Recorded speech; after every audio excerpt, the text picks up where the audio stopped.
I'm just allergic to In San Ynez, the there's bites. tons of tarantulas. I hate it. And they're like this. Get fucked. And they go, it's mating season. And the thing is going like and then they look at one you. foot every 2 minutes. I go, what is he sprinting towards someone to have sex with? Because Gee, talk about the slow plays. Like, no, they really walk weird there, but they're slow. But they're in our house up there all they of a go sudden, like this too. creeping around. Yeah, That's it. I'm in Arizona. They're not. They go. Those don't bite. I don't think. I need more proof. Tell that to my leg. Yeah. Tell it's my swollen left nut. I knew you were going there. I know, it's horrible. Tell it to my scrotum, okay? Dude, Nothing like a shark bite on your lower testicle. Remember Denny Johnson? Denny Johnson, He of goes course. like this. The other day, he's got a van to travel for stand-up. He goes, the other day, I slammed my finger in my van. It got all big and purple and swollen, so then I slammed my dick in there. That's a great line. I know. That's just a great joke. He's the guy that said he wrote his whole act in one night when he was fucked up or something, and then he always has done that's when you could do your same act. I was going to ask Leno that if that's true. There is a thing, a poison in a way, that people get 20 minutes the first week, literally, and then ride it for a half century. That's what they used to be able to do. You just travel with it. Three Stooges never changed their line. For a half century. They went on the road because they got nothing for their shorts. And they just... Tom Segura. Oh, no. Now we have a theme. It works. Well, I like the hand thing. It works again. Tom Scrotum. What is his name? Tom Scalacco. Tom Scrogoga. He is... Tom Segura. He's Bert Kreischer's friend. Ooh, we're buddies. Gross. 2 bears, 1 cave. You think by this point they could buy a second cave, okay? You know, I went to Sunglass Hut the other day. I go, this place is doing pretty well. I think they can move into a building. Tom Segura. Does well. By the way, everyone at the funny. airport looks like Bert Kreischer. I realize it's these big dudes with hats. Where's Gate 18? I'm like, hey, Bert. Hey, Bert. Everyone's Bert. He did 2 bears. You did Bert's podcast, right? I did the half a cave and a kind of bear guy or something. I did one igloo. I was in Tom Segura's seat, I guess. Oh. So I did 2 hours with Kreischer. Jesus Kreischer, Carvey. That is good for Dennis Kreischer. Yeah. Jesus Kreischer. Tom Segura. Forget about Bert. This is Tom Segura. Well, let's just state some facts. The guy is a great stand-up. Yep, great stand-up. Check him out on Netflix. Great podcast. Got in early. Does with his lovely wife, Christine. And they have a big one called Your Mother's House, right? Early adopter was getting... We're going to break this down in this. You're going to listen shortly. Yeah. You're going to shut up and listen. Shut up and listen. But we're going to break down how he figured out the podcasting thing and what do you call it? You know the knots are like 2000, 2010. What is 2010 to 2020? What do you call that? Those are the teens, I think. That's the teens? What if it's 12? You fucked me, man. I don't know. Were you saying something? I don't know. Were you? Well, it was like 2012 or 13. He was really getting into podcasting. Yes. And he's a scientist about how it influences your draw on the road. And we break all that down. Oh, we break down he's on things a a lot. worldwide tour called I'm Coming Everywhere, which is a funny title. And he rakes in cash. Tour, podcast. He tours around the world, Tom Segura. Still some more money in the gutters. Yeah, and then there's stuff in a trash can. Get the lid off. Kick the can. Yeah, it's clean out the leaf bag. As long as you say what you're doing, it's a perfect It's all sound. funny noises. Have you seen my character sound effecty? Guy. Gets in a car. Adjusts the mirror. Puts it in gear. Gets a clown horn. Gets a clown horn. It's like... Anyway. So Tom Segura, check him out. Tom Segura is our guest. And we had fun with him. He's really funny, fun, super smart, and he'll say just dry things. He's very, like how Bert Kreischer is loud, and he's such a big presence. And Tom is the calm one. So they're fun together, and we've gotten them both. We just go quietly until the podcast starts. Start it. It's only an hour. You still have the rest of your day. What the fuck? It's only an hour. It's like like a ripoff.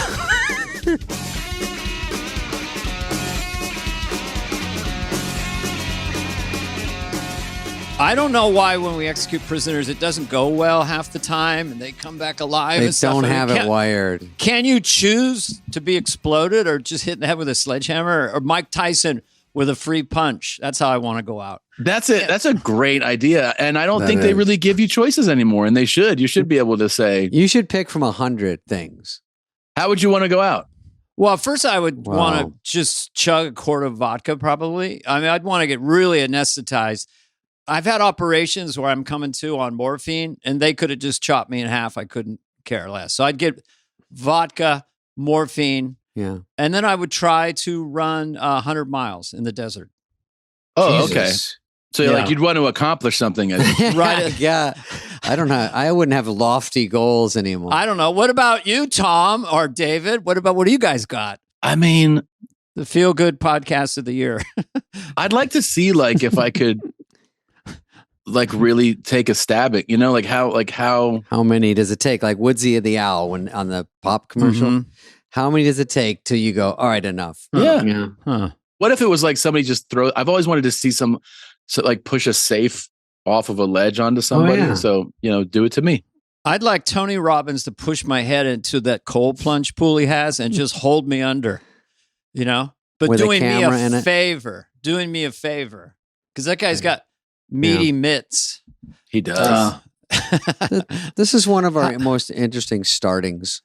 But Tom Segura, Dana, is an American hero. He, I mean, I don't think you've heard that. What did he do? He created a comedy empire outside the traditional system of Johnny Carson and Saturday Night Live. He's here right now, Tom. And he created a comedy empire leveraging this new technology. And it's brilliant. And his specials are amazing, I have to say. I heard a lot of your good stuff today. Thank you. Don't forget, I hosted SNL twice, but keep going. You did? That was back in when they weren't filming it? That's funny because we get a Tom Segura guest prep. They would tell us that. Have they asked you to host recently? Tom? Negative. That's kind of strange because you've reached critical mass where they would think, check the numbers. Well, you have to be on the radar because, listen, first of all, with SNL, you did grow up. And when you were growing up, did you watch SNL? Most people did. So much. And what was your chunk that you were into the most? Chunk of casting? When you were 12 or 14 and what year? Like 19? I mean, Dana is the fucking GOAT for sure. Yes. Yeah, you're the greatest. Tom, I'm blushing if I could. You are. Thank you. I mean, I was, of course, I was absolutely obsessed. I never missed it. And for that time period, so I was, I was born in 79, when you get into the early 90s, late 80s, early 90s, that there's probably a 6-year window there where I don't miss a single episode. I think, that's like, that was what we did. I mean, I told David when we podcasted, it was like, we would watch SNL and then it's like Monday morning, you just go in and just repeat the lines. You just do impressions. That's all we would do. I mean, just like all the impressions. And you're a fucking chameleon. I mean, you were amazing, Dana. Thank you. I know that David was there. No, Lauren did say, David, I want you to be an extra. By the way, the funniest thing about Lauren is saying, I brought you in as a backup for Dana, knowing he was leaving. And I'm like, I don't even do what Dana does. No one does. Like, just because I have blonde hair, it's like, I do a whole different thing. But Dana was so good and so fun to watch that it made it impossible for someone like me to even contemplate going on SNL because Dana's like the quintessential SNL person. Funny, scores, goes into sketches, disappears, and any characters in the news, you play them. And it's so versatile. And like you could have a standout, like the lead character, or like you said, you could walk through a scene and deliver a line. Mm-hmm. And I think that would probably be for like, and when I always imagine what it's like not to host, but to be a cast member. Because it's like, obviously that's not a thing that'll ever happen, but like you imagine it. And I go, man, that would intimidate the shit out of me to be in a cast with you. I think I would be like, fuck, because you're so good at all of it that I would just be like, I don't know what I do here. Well, it surprised me too. Just quickly, I did not have an enormous amount of confidence when I was cast. Really. And it was a little bit like, okay, I guess I got it. I felt a little sick to my stomach. But as I went forward, when I was trying to do stand-up as a sketch player without really great material, but just riffing characters, sometimes that was kind of difficult. But as I got up forward on SNL, I got more confidence. And that getting confidence is a magical feeling at whatever you're doing. Going back to our guest Tom, no, it's like when did you turn, like you start doing stand up and you're going along, and then at one point you kind of leap forward. Was it confidence, work ethic, or just time? I mean, how soon would you're going, I'm pretty much consistently can do an hour and pretty much consistently levitate the room. Well, or even when you felt confident, like one of the first times, okay, I'm going to do this. I was definitely a relentless worker as a stand-up. So once I understood how the system worked, I was like, oh, like they let you MC. I was like, I just wanted to feature, right? Just wanted to be like the middle act. And I took every single offer all over the country to middle everywhere. And then when I cracked headlining, I just kept doing it so aggressively. Like we just worked. Like I never took, I hated having a week off. So I not like anybody enjoys that, but I'm saying it was just like a relentless pursuit of it. And then you kind of feel like, yeah, there's a thing where you go like, oh, I'm proficient at this. I know how to do this, but you realize it doesn't matter if people don't know. Like people would come to the shows and have a good time, but you're like, man, this thing's not going to change unless people buy tickets, to see you. Yeah, it's like you're just there because they're coming to a comedy club in general. Exactly. But you need them to switch and go, because they used to have mailing lists and stuff, and maybe you did that. Oh, I did. We call it, obviously they call it papering the room. It's like the club goes, hey, we're at this is the Omaha Funny Bone at the mall. And they just reach out to their list and they go, here's the act this week. And people go, who's that? And they go, well, it's a free ticket. And that's what I did. I just did those for years and years and did those over and over and over. But you get to the point where you're like, hey, I feel like I could sell a ticket if people knew who I was. But the only thing that was doing that at the time was just specials. You have to get like a special out. And that became just my goal, was to get an hour special out. And then when it did come out, it did change things for me. First one changed things?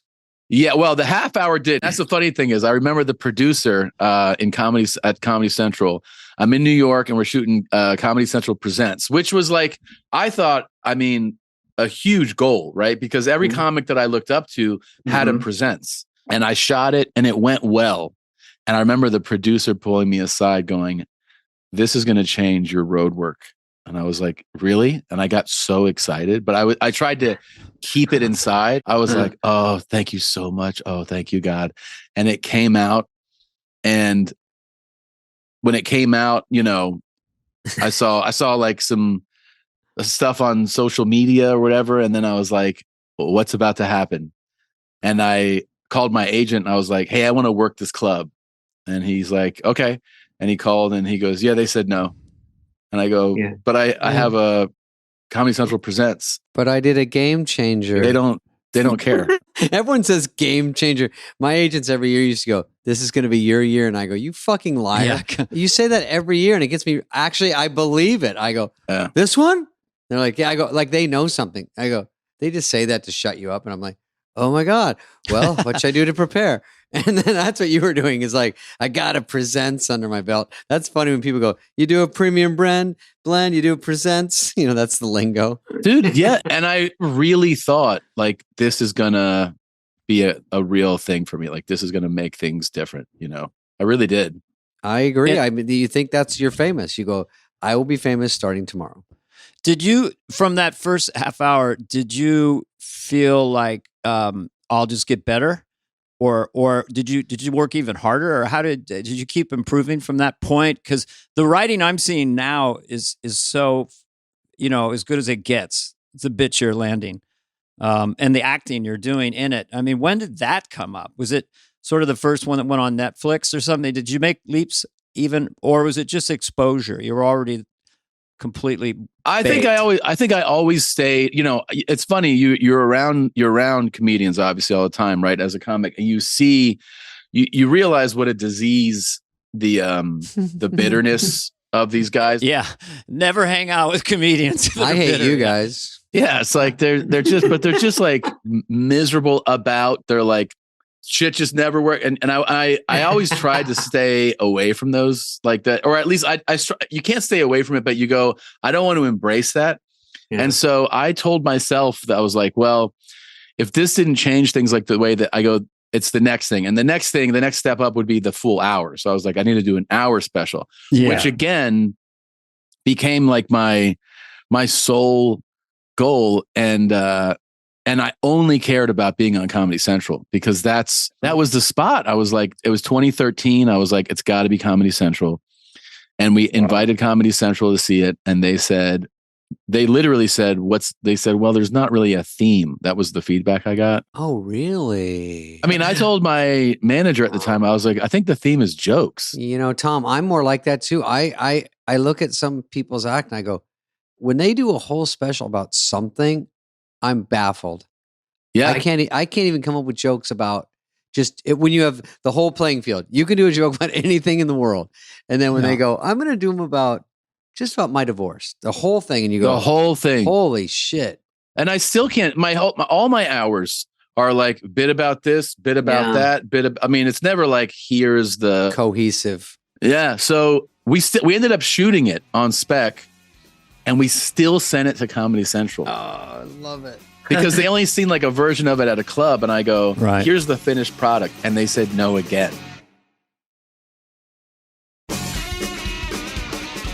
Wow. So how does Tom Segura, because I like to use the name in that context, how do you deal with that kind of rejection? Are you bummed out for a week? Or because I auditioned for SNL once, and I followed Kennison at the store, and it was a death trap and a death set. And I was kind of, I wouldn't say clinically depressed. I wouldn't label myself as depressed, but I was really, he was so good.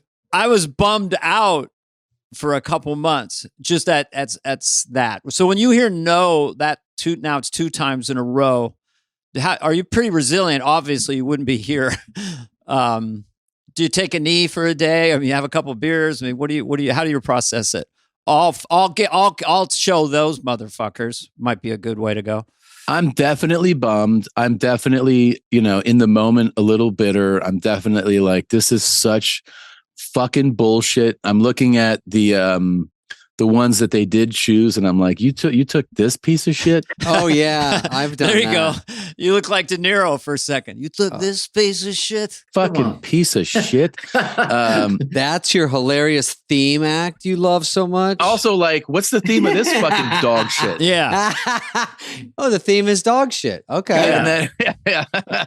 And then I actually got, I've said it before, but like the same call where I get the news that they're passing, I'm just on the phone. I pulled over. I was like out in La Cienega, and I pulled over, and I was like, okay. I'm just listening. He goes, and then he goes, by the way, we sent it to HBO.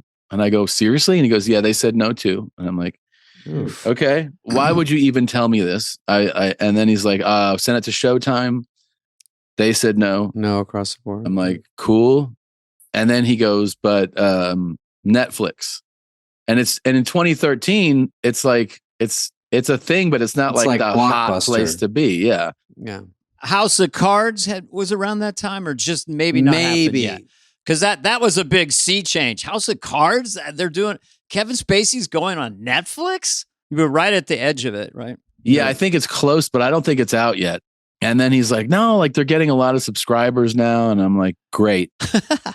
That's how the phone call ends. I go, all right, well, thanks. And I'm just kind of bummed out, but I go, what can I do? And what I can do is literally go back to work.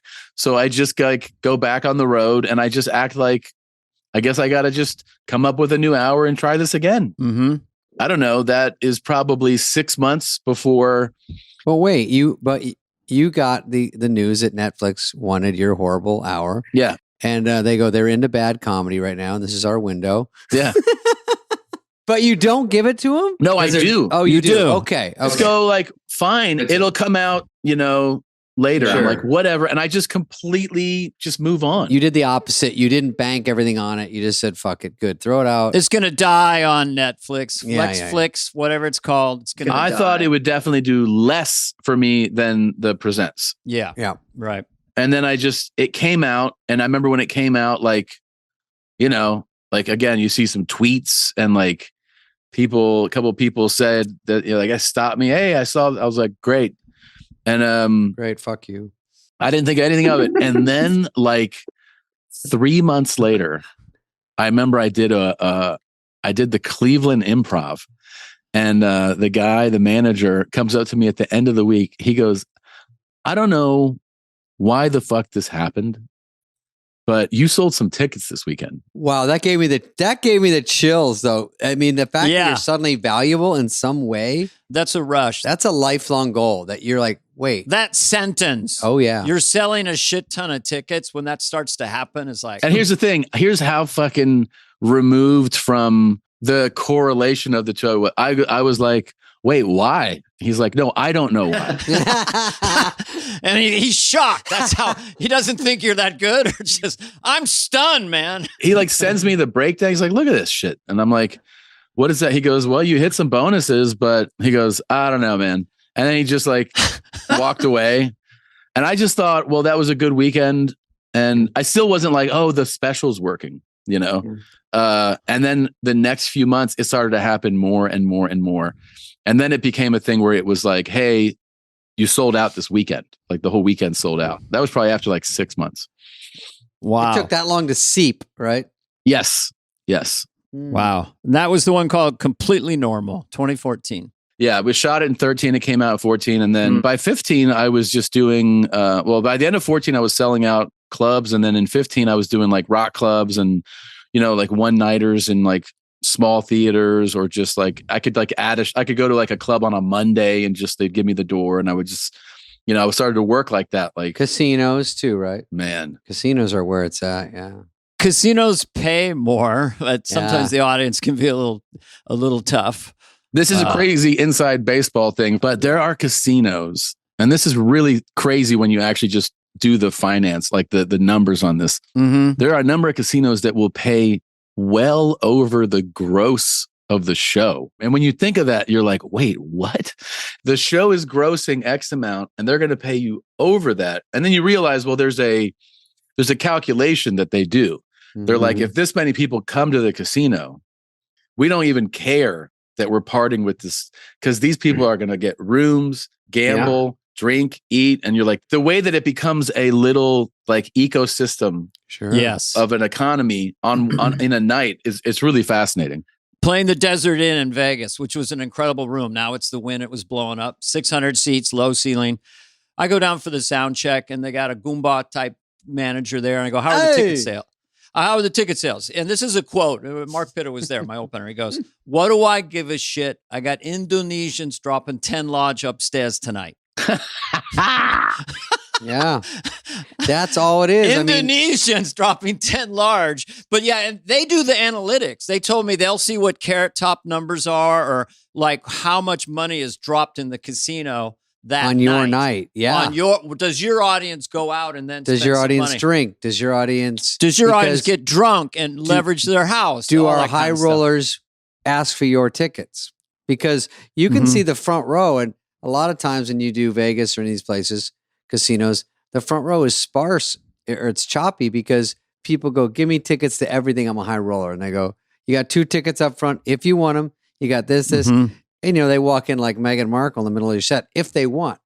But sometimes they go, nah, I think what the calculation is, they just need to get them. And the showroom's always in the very farthest corner of the casino. So they have to walk by and they calculate. They probably spend $22 on slots on the way out of boredom.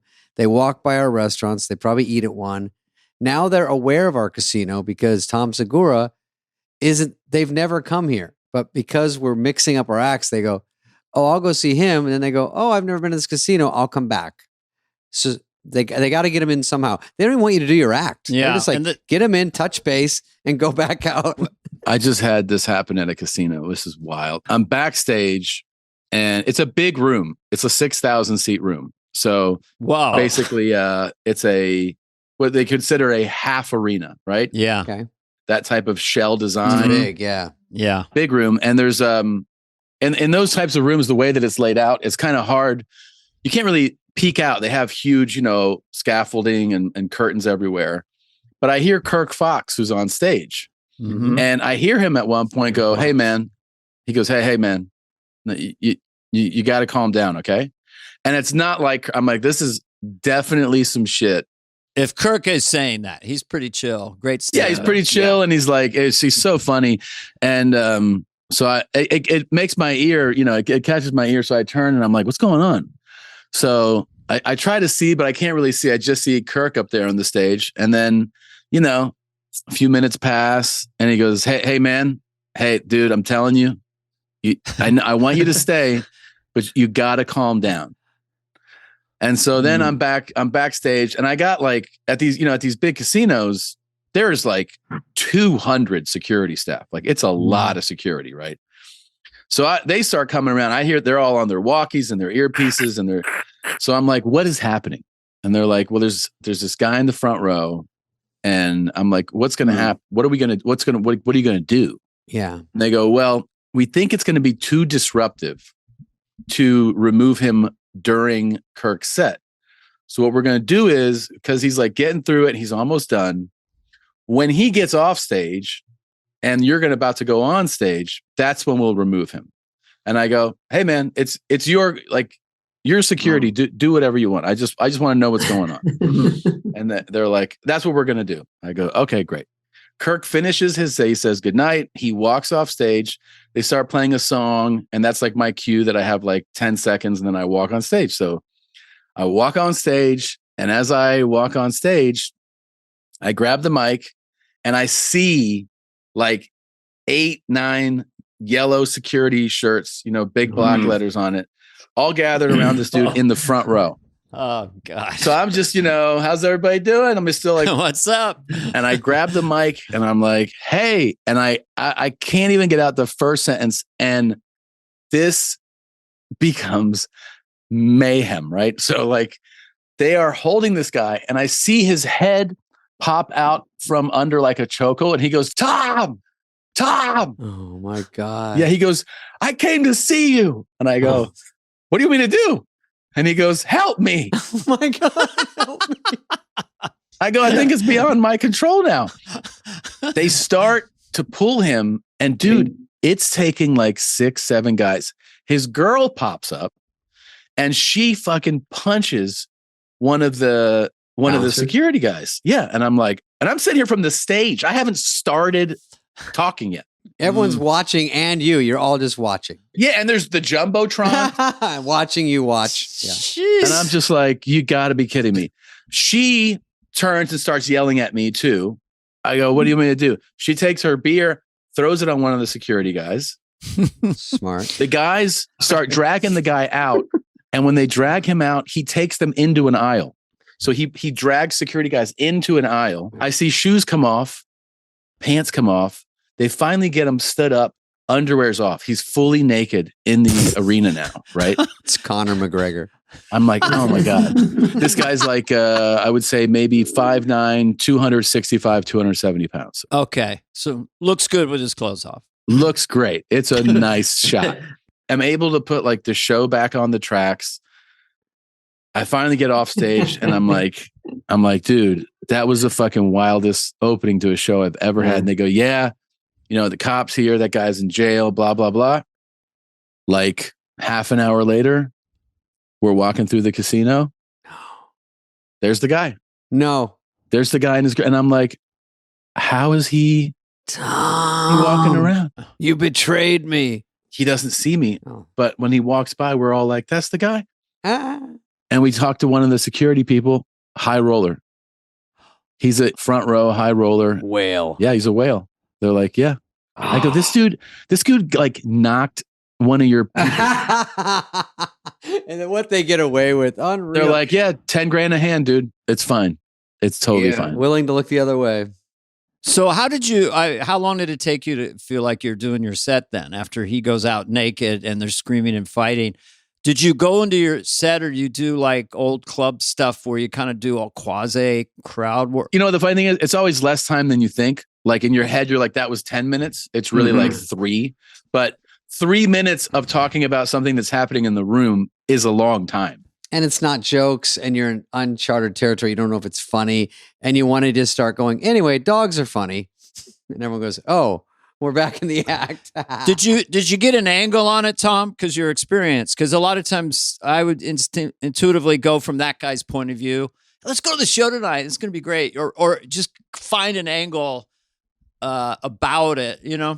Yeah, I was making commentary about it. I was asking, you know, when I was asking, like, I would see big muscular dudes like, you know, where were you? We needed you like a moment ago. Okay, there you go. Anytime that I would say something in the act that referenced like somebody who is out of their mind, drunk or drug, you know, I'd make reference to the guy. He was like a callback thing. Oh, built-in callback is nice. I would also tell the people how I would reference other popular comedians and how they would not have gotten that at one of their shows.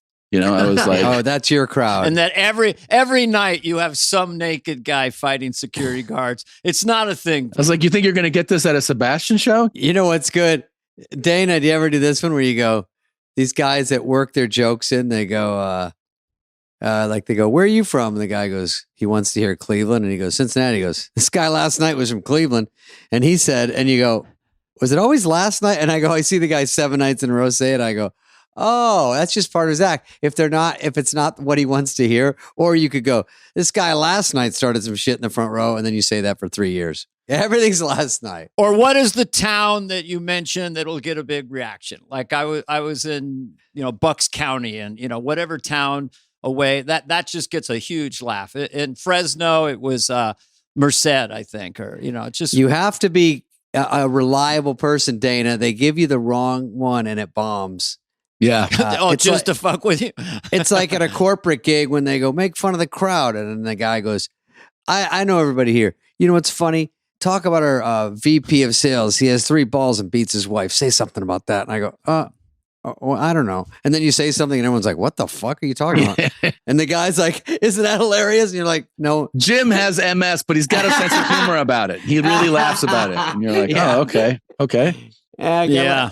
So I remember Jay Leno telling me he was doing a corporate date and he's just making fun of some couple. You know, a lot of people, you know, they hook up when they're on the road, this and that. And then the woman was next to the guy and she's got up and screamed and cried and ran out. You know, it's just like, you don't know what you're touching. Tom, when you were doing this with the Dana, I'm sorry, I have to go back. The information you didn't have, which might have helped, is what went on for so long.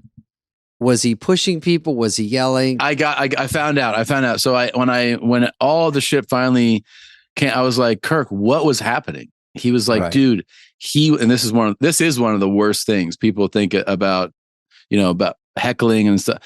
He was repeating everything that Kirk said back to Kirk, but he's in the front row and loudly. So like, you know, Kirk would be like, and then, you know, I rode the bus. He'd be like, you rode the bus. Ha ha.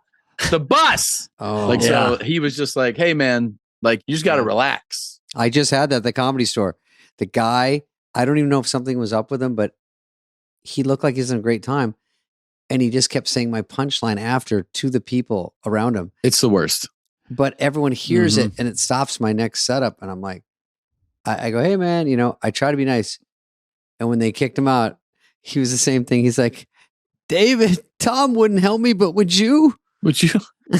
God. But he did say, hey man, he looks up to me. And that's the weirdest feeling. I'm like, I have to let you go now. I had a guy on the balcony scream. Like, I don't even know what's going on. It's a balcony. It's a melee now. Theater. This is a different show. So I'm just on stage and he just starts to yell, they're throwing out the wrong guy. Right. And I'm like, what? And he's like, they're throwing out the wrong guy. Wow. And I go, I don't know. It sounds like the right guy to me. Like all of it too is always related to just booze. They're always just drunk. Yeah. Yeah. That guy in the front row was drunk. This guy's drunk. Yeah. It's always alcohol. I sometimes will get, because of church lady, just someone in the back about every 10 seconds just going, lady, throughout my set. Lady. So gross. Yeah. That's why we love stand-up. When you have a hot is when they start yelling at each other, and it's pure chaos. Mm-hmm. This guy's like, hey, shut the fuck up. And he goes, fuck you. Yeah. And I go, yeah, I love when the audience is heckling each other. This is fucking amazing. Or that you look over and they're standing at the edge of the stage. A drunk guy, 6'5", is just standing there. He's on the stage with you now. Do you hold your ground? We ask him, do you hold your ground? I don't. I said, you got it. Go ahead. Some people, if they have a guitar, they'll fight try to fight for the stage. If someone storms it, I leave. But you look pretty like you could handle yourself physically, Tom. You probably could fight a heckler. I don't know. It depends on if he's 6'5". All right, make him 5'10". Right. Oh yeah, I'm taking the mic stand and swinging it at him for sure. Yeah, let's go, man.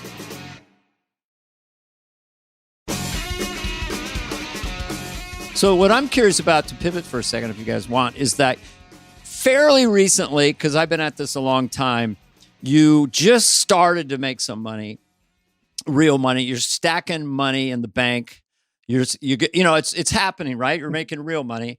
It's Fort Knox over there. And now it's just only 6-7 years later, and you have at least probably 50 grand net in the bank right now. So easy. But anyway, you've gotten incredibly successful in such a short period of time outside the systems. I don't have a question. It's just an observation. It's just an extraordinary story that we hear about as comedians. Tom's doing this. Tom did that. Tom did a live stream. Tom. That's all I hear about. It's really fun. And Sebastian. And then there's Sebastian too. There's just people. Yeah, I hear about him. Well, you're doing a lot of stuff. Now, Tom, my question is, when you are doing, so you do sort of maybe like a formula where we jumped off. You do a special. It looks like you did one, mostly stories for Netflix. And then they asked you for another one. And your first one obviously seeped in. So you go, yeah, I'll do another one. But now you have to come up with a new hour, I guess. That's hard. So you do that. And now it's a system. Are you starting a podcast around now? Or did you have it? I started the podcast 3 years, almost 3 years before the first special.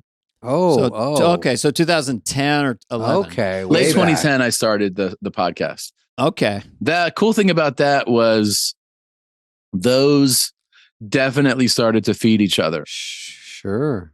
Even if, I don't know. I remember at one point, I think we had 20,000 listeners on the podcast, spread out. That's not that many people. But if you're just trying to do like a one-nighter somewhere and you're like, hey, I'm going to Chicago.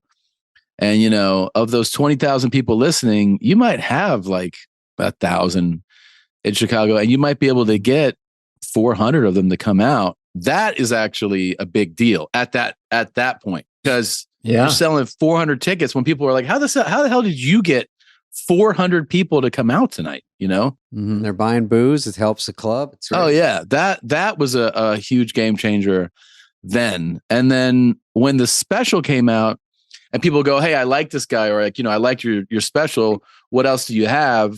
And, they discovered the podcast. Some of them like it, some of them don't, but you're definitely bringing in a new audience of people. So those have continued. Every special and every year of the podcast, they've continued to grow, and they feed each other.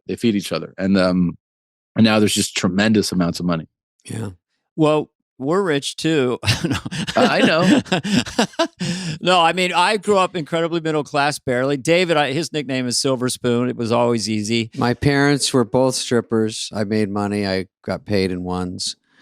I slept on a bed covered in ones every night. My mom would throw them out at me and my dad. Tom, you will get to this other stuff too. I have a lot of personal questions I have to ask you off camera. You had a good year, Spade. Don't lie. No, I'm fine. Well, I did an HBO special years ago, and that really didn't affect stand-up because I wasn't doing it much. I was on Just Shoot Me and stuff, but I wasn't out that much, so I do the Improv in Irvine or San Diego or something, which is great. But I wasn't really making a lot of money in stand-up. And so I didn't really capitalize off it other than it made me more known in some way, you know. I noticed with Tom on the Disgraceful one, where the audience gave you a standing ovation, that was the 2018. That seemed to be another giant leap. Yeah, that propelled the next tour to... Each tour has gone like another level. I mean, the current tour was a huge leap from the 2019 tour. I looked at it. It's kind of unfathomable. I'm coming everywhere. All over the world. But I think going for my own head, the theme idea. You are the message. Your likability and relatability, and you can see where the audience go, that's our guy, because you're going into territory where you're working completely clean. And then you'll also just surprise everybody and go wherever you want to go. And then you'll make it okay. I get your popularity. I've spent a day watching all your stuff. So thanks. I understand it. You are politically incorrect, which I think in some of your stuff, which is a blessing. But you don't lean on it. Yeah, I think, I don't know, there's this thing, I'm sure it's not anything new, but I just always tried to, I remember people saying early on, they're like, just, the thing you have to do is say things that make you laugh. Like, don't go, I wonder if people will like this. And I'll say it. Like, I try to stick to like, genuinely, this point of view makes me laugh. This story makes me laugh. If I think something is, I'm talking about like a societal norm is worthy of mockery, then like, I feel like mocking this. So then I just do that, but I'm not doing it because I hope this audience likes it and this one won't. I try to stay honest to what makes me laugh. And also when you walk out there and your whole physical demeanor and you're so relaxed. I mean, even next level and so comfortable. It's a living room. So if something doesn't land, you kind of smile like drowning the dog. It's not about, you'd have to, for people who are listening right now, it's a long story about loving his kid more than an animal. And then the way you just went places people don't expect. And so that's the antithesis of boredom. You don't know what Tom Segura is going to do. And you can't see it coming. You don't want an act where you can see it coming and you go, and then he's going to say this and then that. But that is a hard thing to do, but it doesn't, like Dana was saying, you're out of the box a bit. So you're sort of underground, but famous. And then, and you make a ton of money more than most people that people know of that are, household names. And you've done it on your own terms. And also, I don't think you are as worried about getting canceled because what are they canceling you from? You're your own boss, your own podcast. What am I going to get not hired to do? Yeah, you're your own show. You have 54 podcasts. You have Dana. His tour is called "I'm Coming Everywhere." It's funny his name. I heard you talking about that, and I heard you talking about taking a private jet, which is hard to talk about, of course, but it is fun to talk about because you're right that in some of those instances, there's almost no way to get to where you got to go. Here's what I actually explained on a couple of podcasts was the fact that if you're touring as insanely as I'm talking about the logistically, I go, I don't have to charter a plane, but I go, what I would have to do is reduce this tour. Like there would be no way to go. I'm doing Ottawa and then Spokane and then Eugene and then Boise. Like I go, well, you just can't do that if you're flying commercially. So we would just change the tour. Sure. I mean, it's what you want to do. And if you can factor it in and you're making enough, it's fine. It's really just all a numbers game. And if you, on my tour, I don't do it as hitting the pavement as hard as you.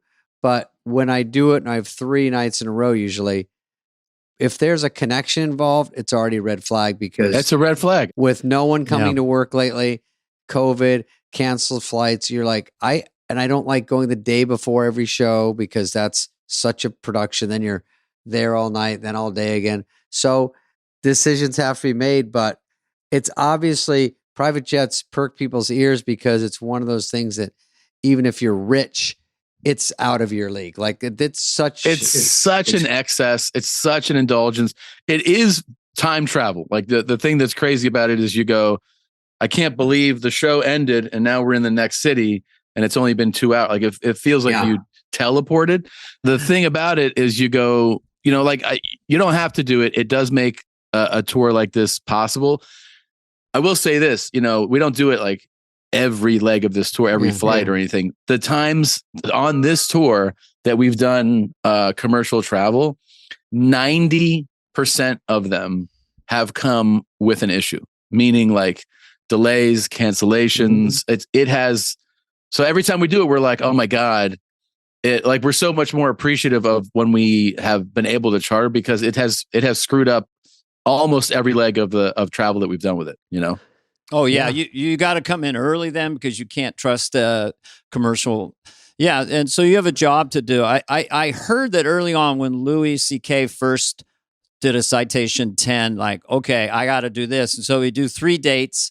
So the first date would just pay for the jet and then do the next 2 dates. That's how different it is. And in terms of your health and wellness, when you're touring like you are, like more than 200 dates a year, the multiple flights in the hotel, you could beat the shit out of yourself. Like it's not.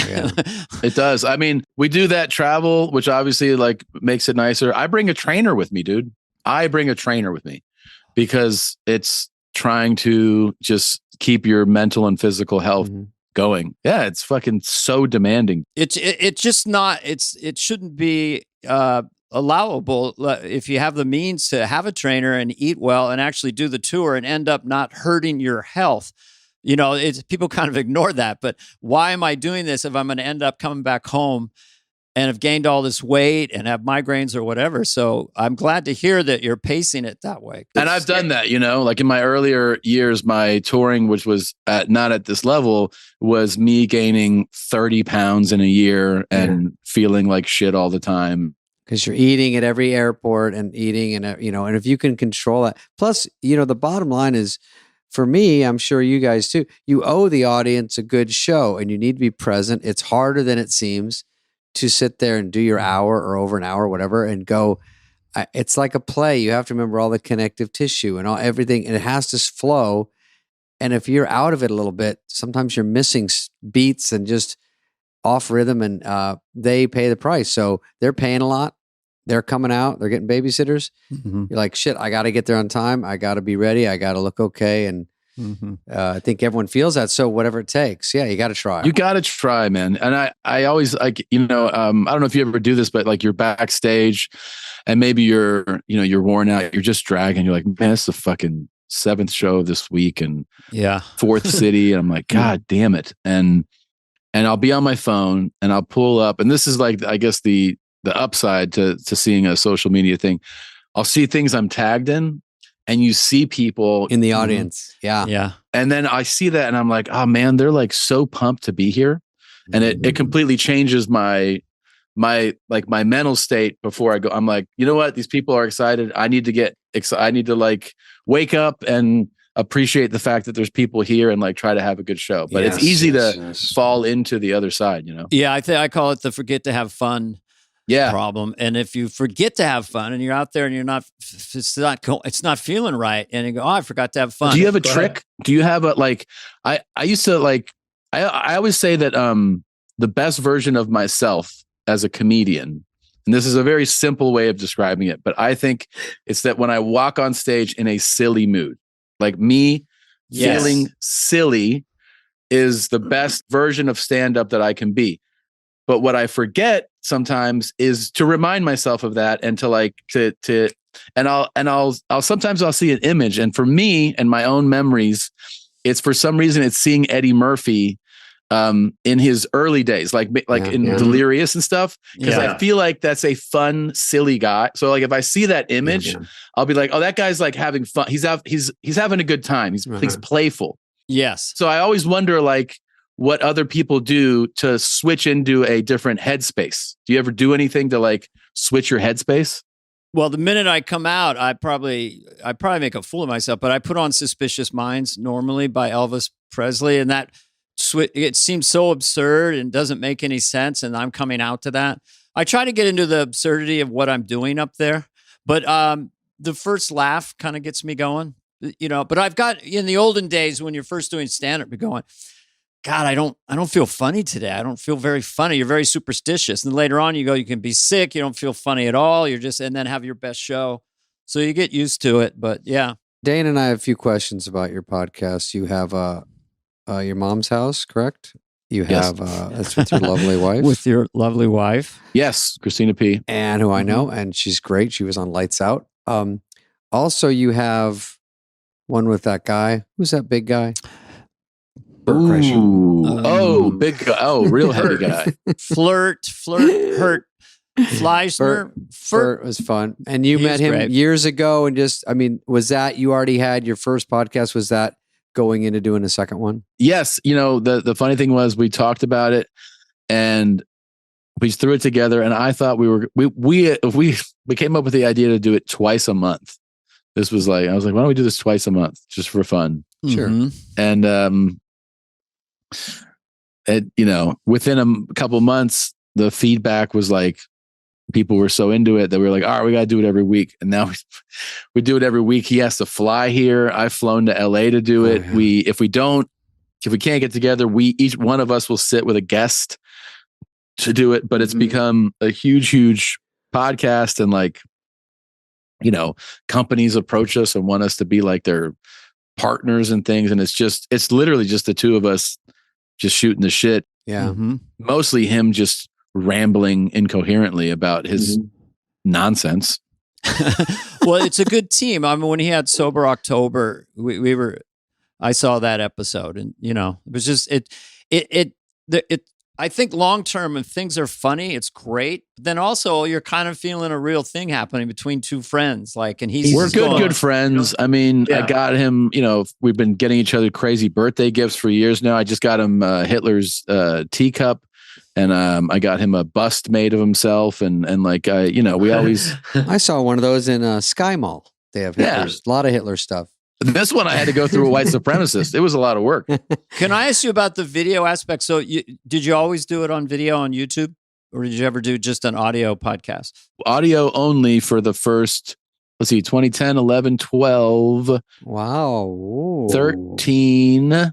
And then we started to do video, just like we would put up 10 or 15 minutes. I don't know what that was. We did that in 2014. We were like, oh, here's 15 minutes of this.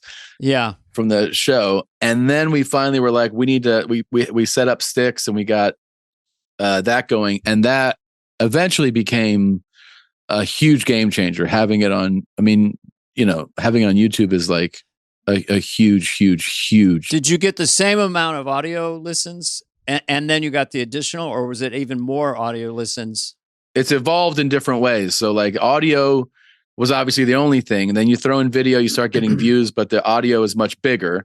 And it was also still, from an advertising perspective, they're like, audio downloads are all that matters.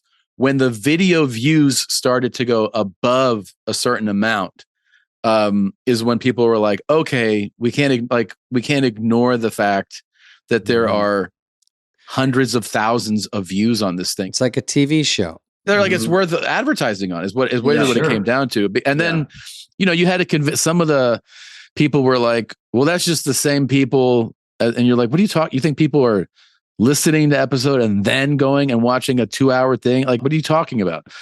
And then, they also would make the argument, well, we don't know how many, if you listen to a song on YouTube, if you watch the video of a song, you might watch it 6 times. They're like, what if people are doing that on your podcast? And you're like, you think they're rewatching this 2.5-hour podcast? So I would get in the shouting matches with advertising people about this, like actual shouting matches. And you do it.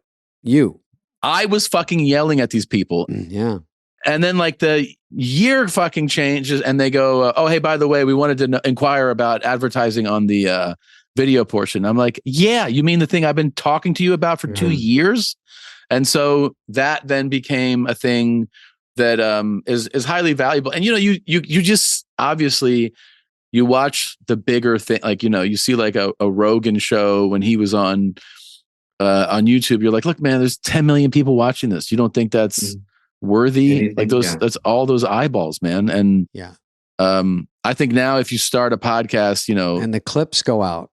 Clips is a big thing. clips is a huge thing. A lot of times, you know, if you think about it, your fan base is going to consume the whole thing.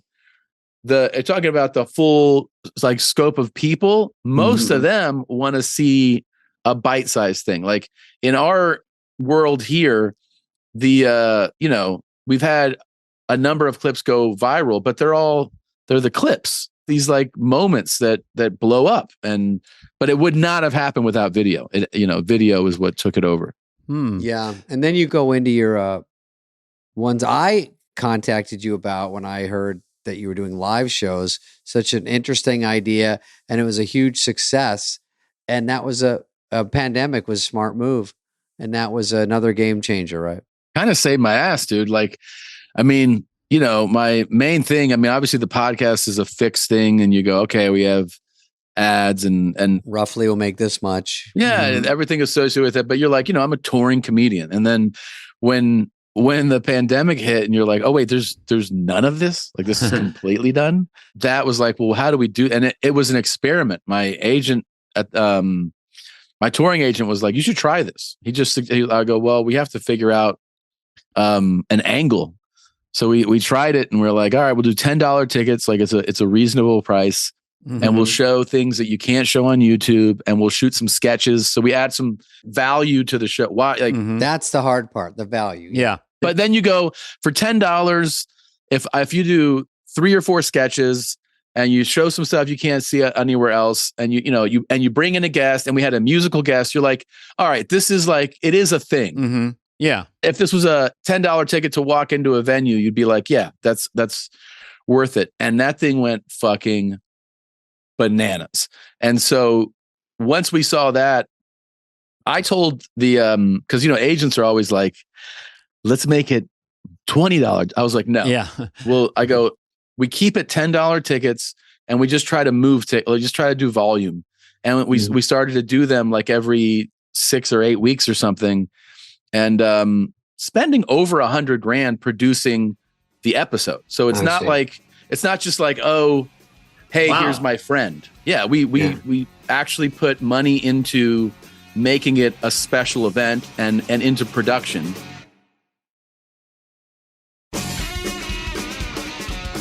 Just for a second, Tom, because I'm curious about details. Where was you have 2 studios? Where were you interviewing Tarantino? Because I love that interview, which was just recently on Quentin Tarantino. Is that your studio right there? Okay. Did you get to the part where he roasted me for not reading his book? No.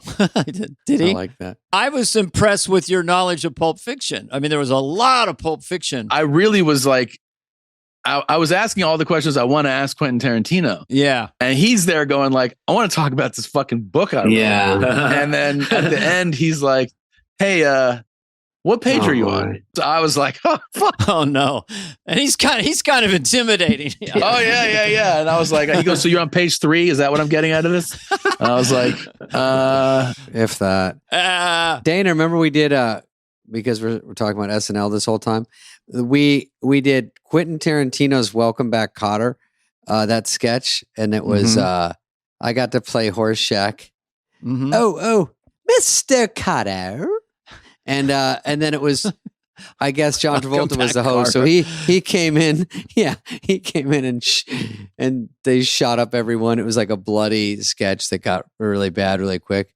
But I don't think Quentin was on the show. I think it was only because it was John Travolta was on the show. He was hanging out, he said. Yeah. Okay. He really has that like savant level knowledge of cinema to the point where you're like, I mean, like he is citing, the composer from this movie in '63 and the actor who also appeared in the thing. You're like, dude, I don't know what the fuck you're talking about, but I like movies too. I love movies, but yeah, he is the next level of next level. And the way you guys broke down that scene in Inglourious Bastards, the whole I loved it. American speaking German, that whole segment, and how he said a lot of times you'll see his scenes and there's a familiarity to them, but he's doing things and he's making them better than you've ever seen them done. And that was the case of it. And an original take on something we've seen, You know? Yes, I love his movies. I love his movies. Yeah, me too. I was hosting Jimmy Kimmel, and he came out, and I couldn't help it. I go, I love you. I was just like, I said, because I know you through your choices in your movies, and I just appreciate your sense of humor. You know? Yeah, so funny. May I have another glass of your delicious milk? Christoph Waltz and Glorious Bastards. Yeah, so good. Listen, Tom's a Cincinnati native. I'm wrapping him up. Watch this, Dana. Let me see. My parents went to Denison, which is a college near Cincinnati. Or did you not know that? Don't Tarantino me. Denison is where they both went. You're not lighting up enough about that. You are part Cajun. Cajun man is from Cajun. You overdosed on GHB at 19. Why is that in here? Coma. Short coma. Yeah. A coma's terrifying. It was 25 years ago last week. It was the day after Thanksgiving, 25 years ago. You know, it was the first time I was a freshman in college. I got together with all the people who are like back, you know, you're back home for the first time. Yeah. Oh, yeah. I just was on a tear that night and I was drinking, and I used to do GHB a lot. And the number one rule, they were like, you do not mix this with alcohol. That was the number one rule. They're like, and I drank like 10, 12, screwdrivers. And then I just took a massive dose of it. Oh, but you lived, you also were last comic standing. And my quick question is that the kind where you lived in the house? I never made it. I showcased on TV on the show, but they just showed me for like a second. I didn't get passed on, even though I would not really, I'll just say that was some bullshit. They were just casting that show. Who won? And then who did you say when they won, they suck, they're dog shit? I don't remember anybody I showcased with. I mean, it was all like, we were all unknowns. Oh yeah. They literally were like, oh, put the short, chubby girl, get that tall Indian guy. Yeah. It was just casting. Yeah. Someone sent me an Instagram of you doing your bit where you end up yelling bikes, because they knew I was going to interview you, and let's do it. It was hysterical. That whole piece is like just that.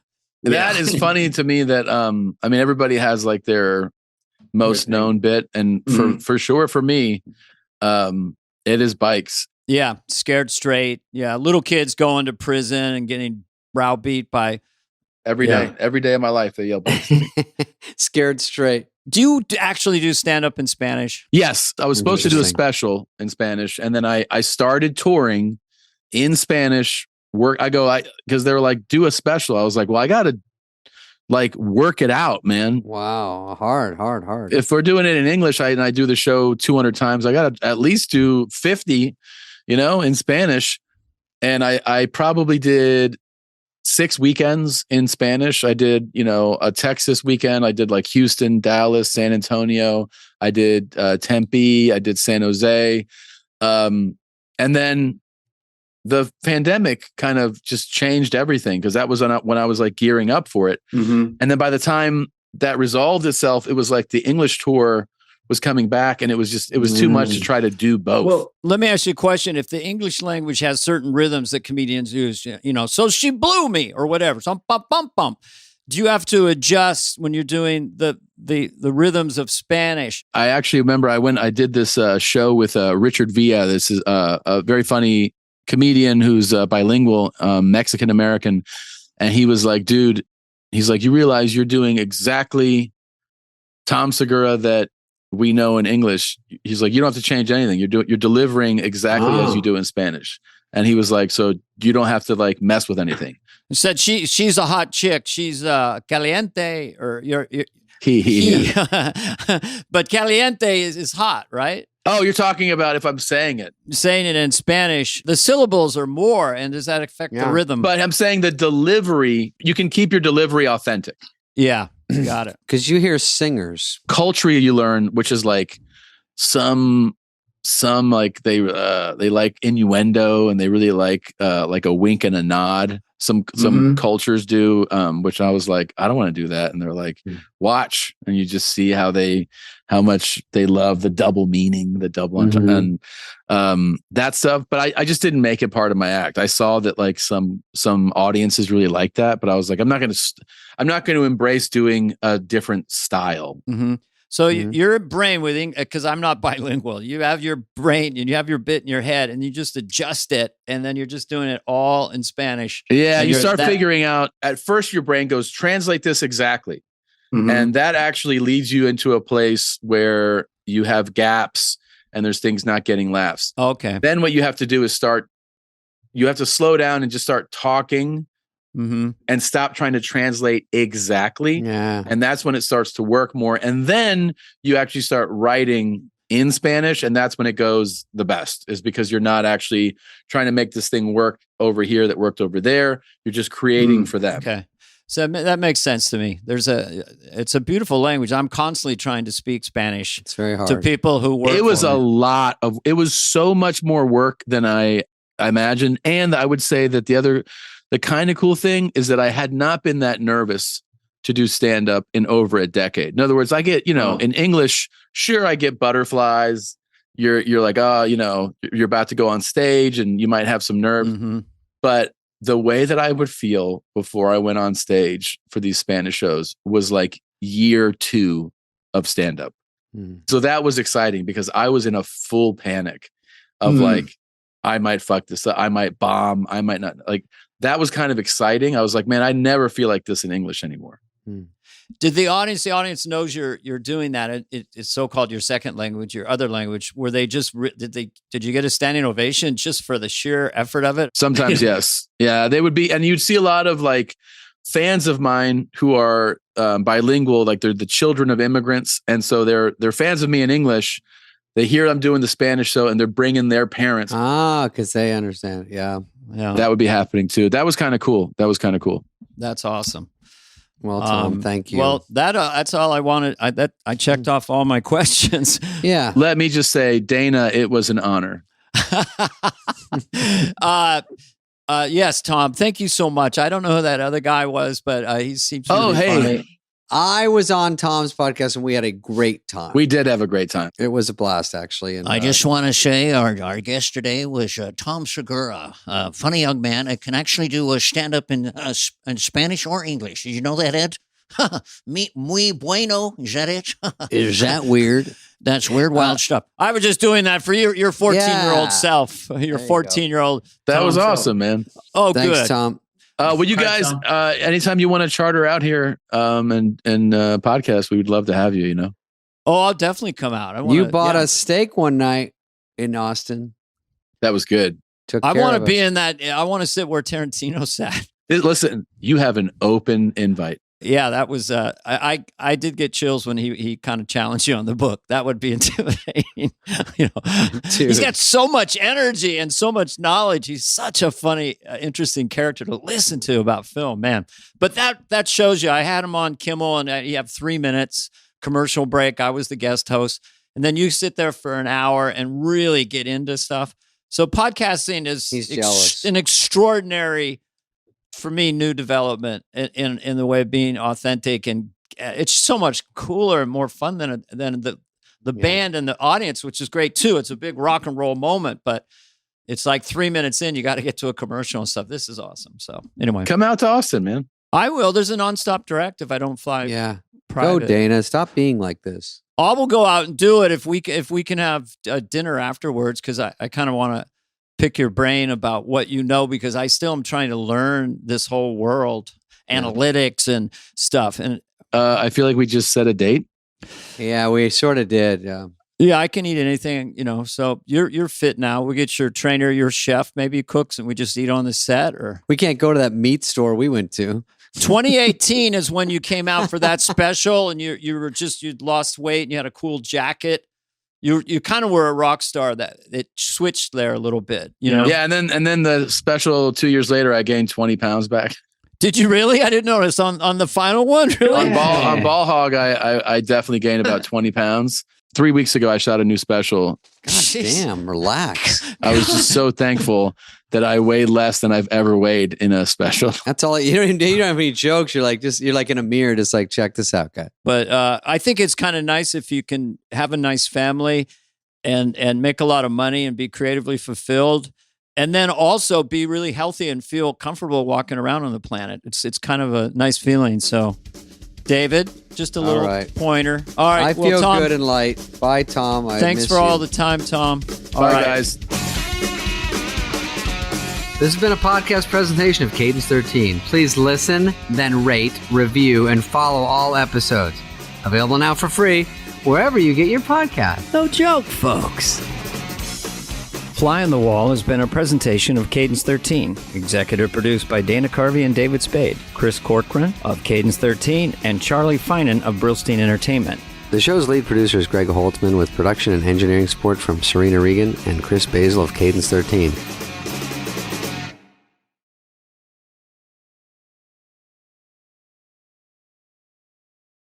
This episode of Superfly is presented by O'Reilly Auto Parts.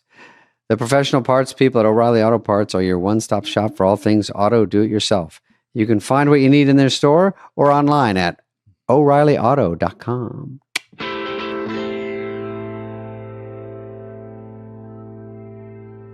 Superfly. I'm going to zhuzh up the background soon, everyone. Just so you know, it's not going to be, it might be green, but I'm going to put some stuff up. You know, I should put a shelf, put some cool things. And, because when I watch a podcast, I'm really looking at the background. We both have the literally worst ones, but I have the most benign. It's like it looks like a set of nothingness. There is nothing. It would be better if it was a fake green screen of just that. Yes, at one point I just go like this, Carvey, and it's a part of a curtain. We'll get you your Carvey sign to match my Spade one back there. And okay. Maybe I'll put my tour dates. Oh, yeah. Tour dates. DavidSpade.com. Where am I going, Heather? Dates. Yell out cities. Boston, New Jersey. Boston. You don't do it because it's easy. You do it because it's hard. Boston. Next. Des Moines is almost sold out, I think. Des Moines is... Might have to add a show in Des Moines. I don't know if we're going to add one. I played the county fair there.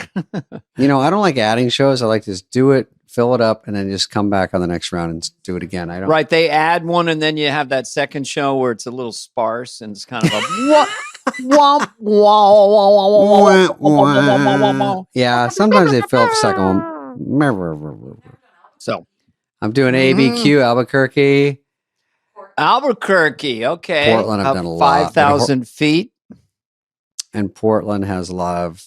I've been there the most, but they always have a good crowd. They always show up. So, what is it? The Albert Schneitzer Theater? Is that? I think it's the Albert Schneitzer Hall. I played that years ago. Yeah, I never forgot the name. I could never pronounce it, but the Albert Arlene Schnitzer Theater, something like that.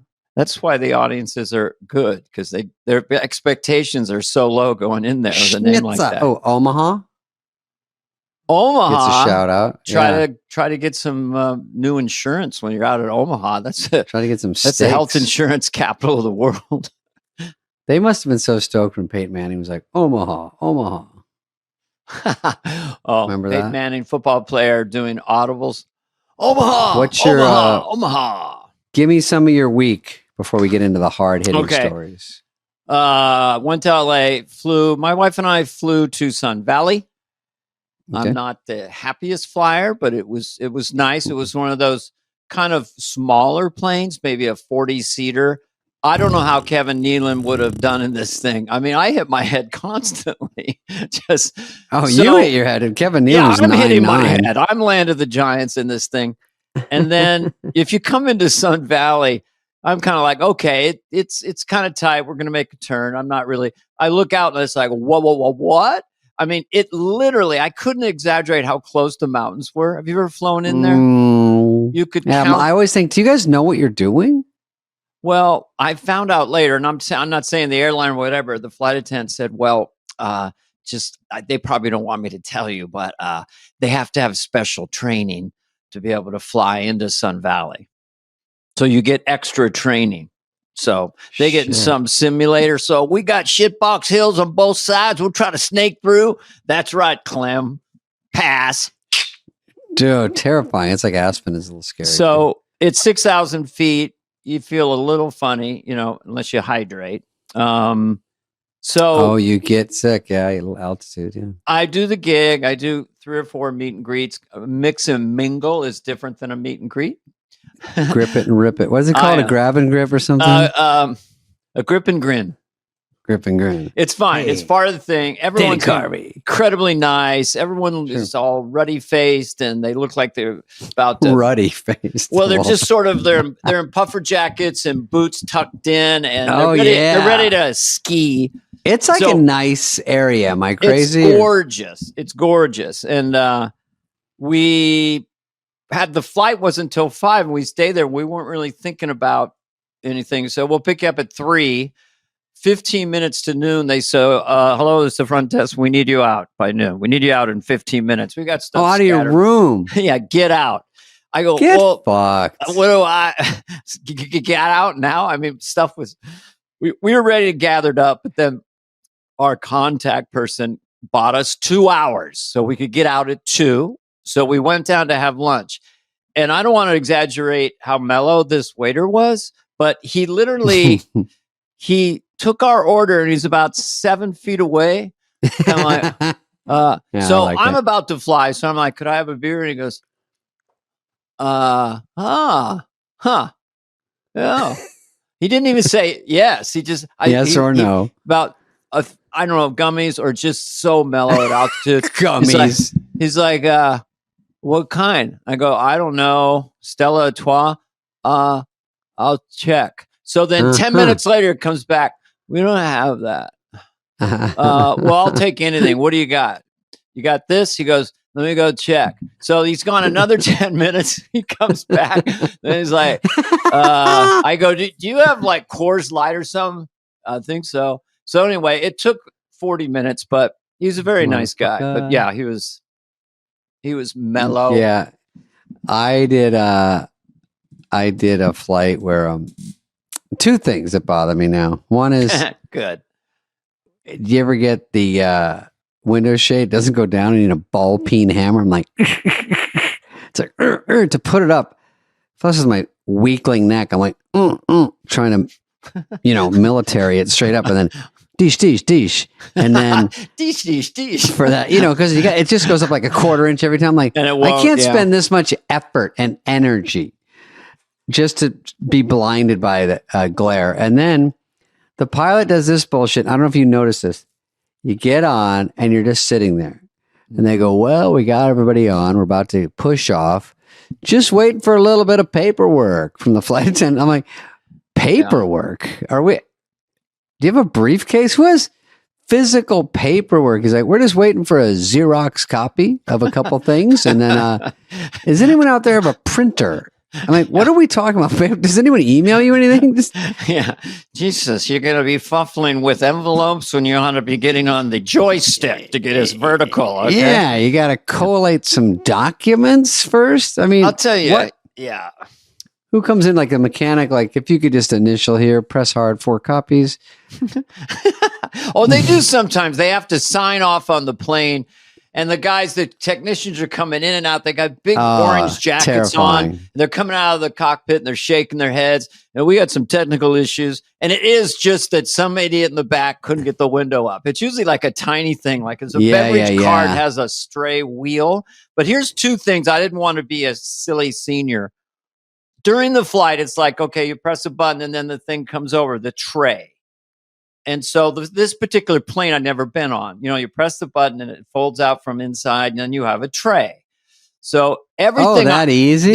But everything I tried, the tray didn't come out. But I said I didn't want to ask for help.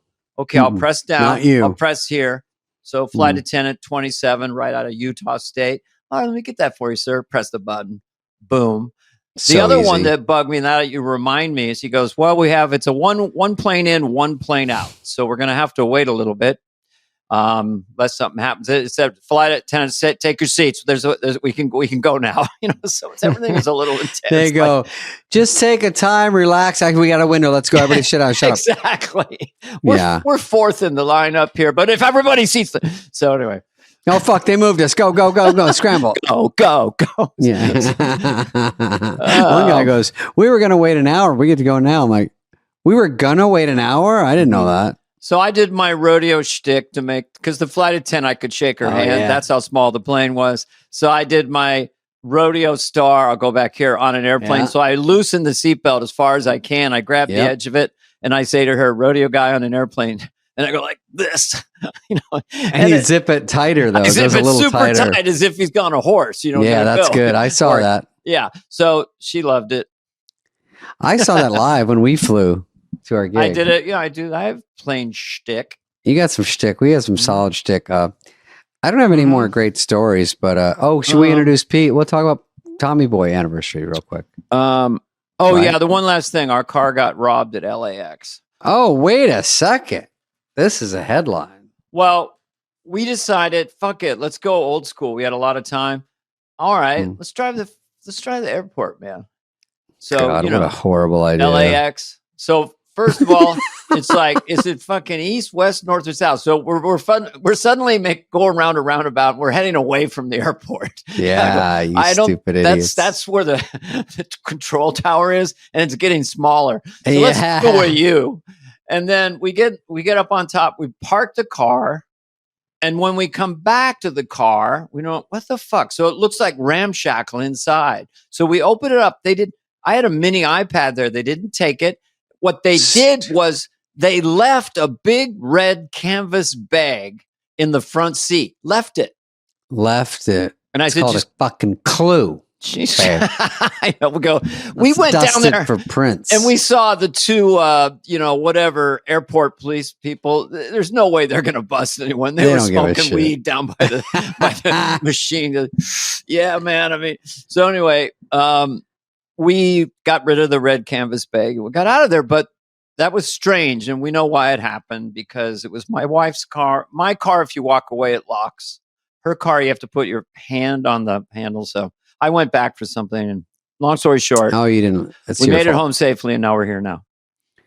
Well, I like these, things that happen in real life. That's a tough one. I would get so infuriated if that happened. It gets a weird feeling, like someone got into our car and was shuffling through it trying to get stuff. Someone fucked with you. It feels like bullying. It feels like shit. And of course, no one does anything. And then if you go to the police, they go, in LA, of course, like, you know what you should do is put a cage under your car so people can't get under and get your catalytic converter. And you know what else you should do is you should put more locks. I'm like, how about throw criminals in jail? They're like, no. That's where we draw the line. But we have a plan. We're working on it. But right now, we don't really, that's not our thing. Yeah. We don't criminals prosecute. In jail, the fucking good guys being the victim. It's like the good guys are the ones they go after now. I don't know. Because I just saw in England, it was one of our stories coming up, is like, it's bad when everyone's carrying a machete. And now, they're carrying a lot of machetes. Now machetes are illegal to carry around the streets. When was that okay? If I saw someone with a machete, I'd shit my pants. And so many people are walking with machetes to rob people and hack people and on the streets that they go, okay, it was fun for a while, but ixnay on the machetes. So isn't that crazy? A machete, the name of it and the strength of it, it's a fucking scary sword. You're walking around with a sword. You can behead someone in a second.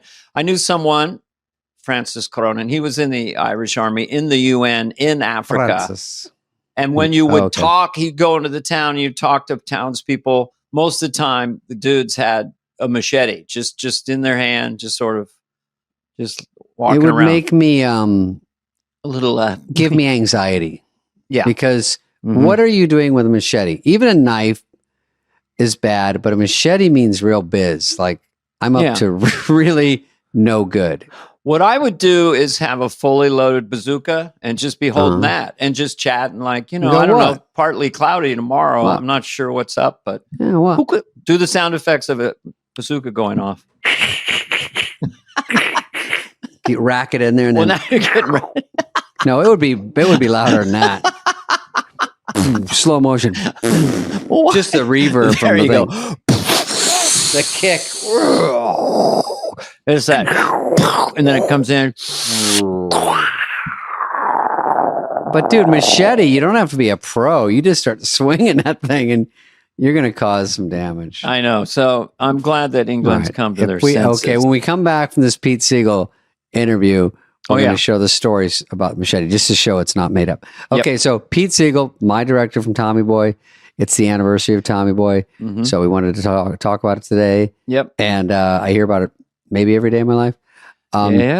And let's go to Pete. We chatted with him about all things trivia Tommy Boy, and we'll be right back with it. We'll come back after.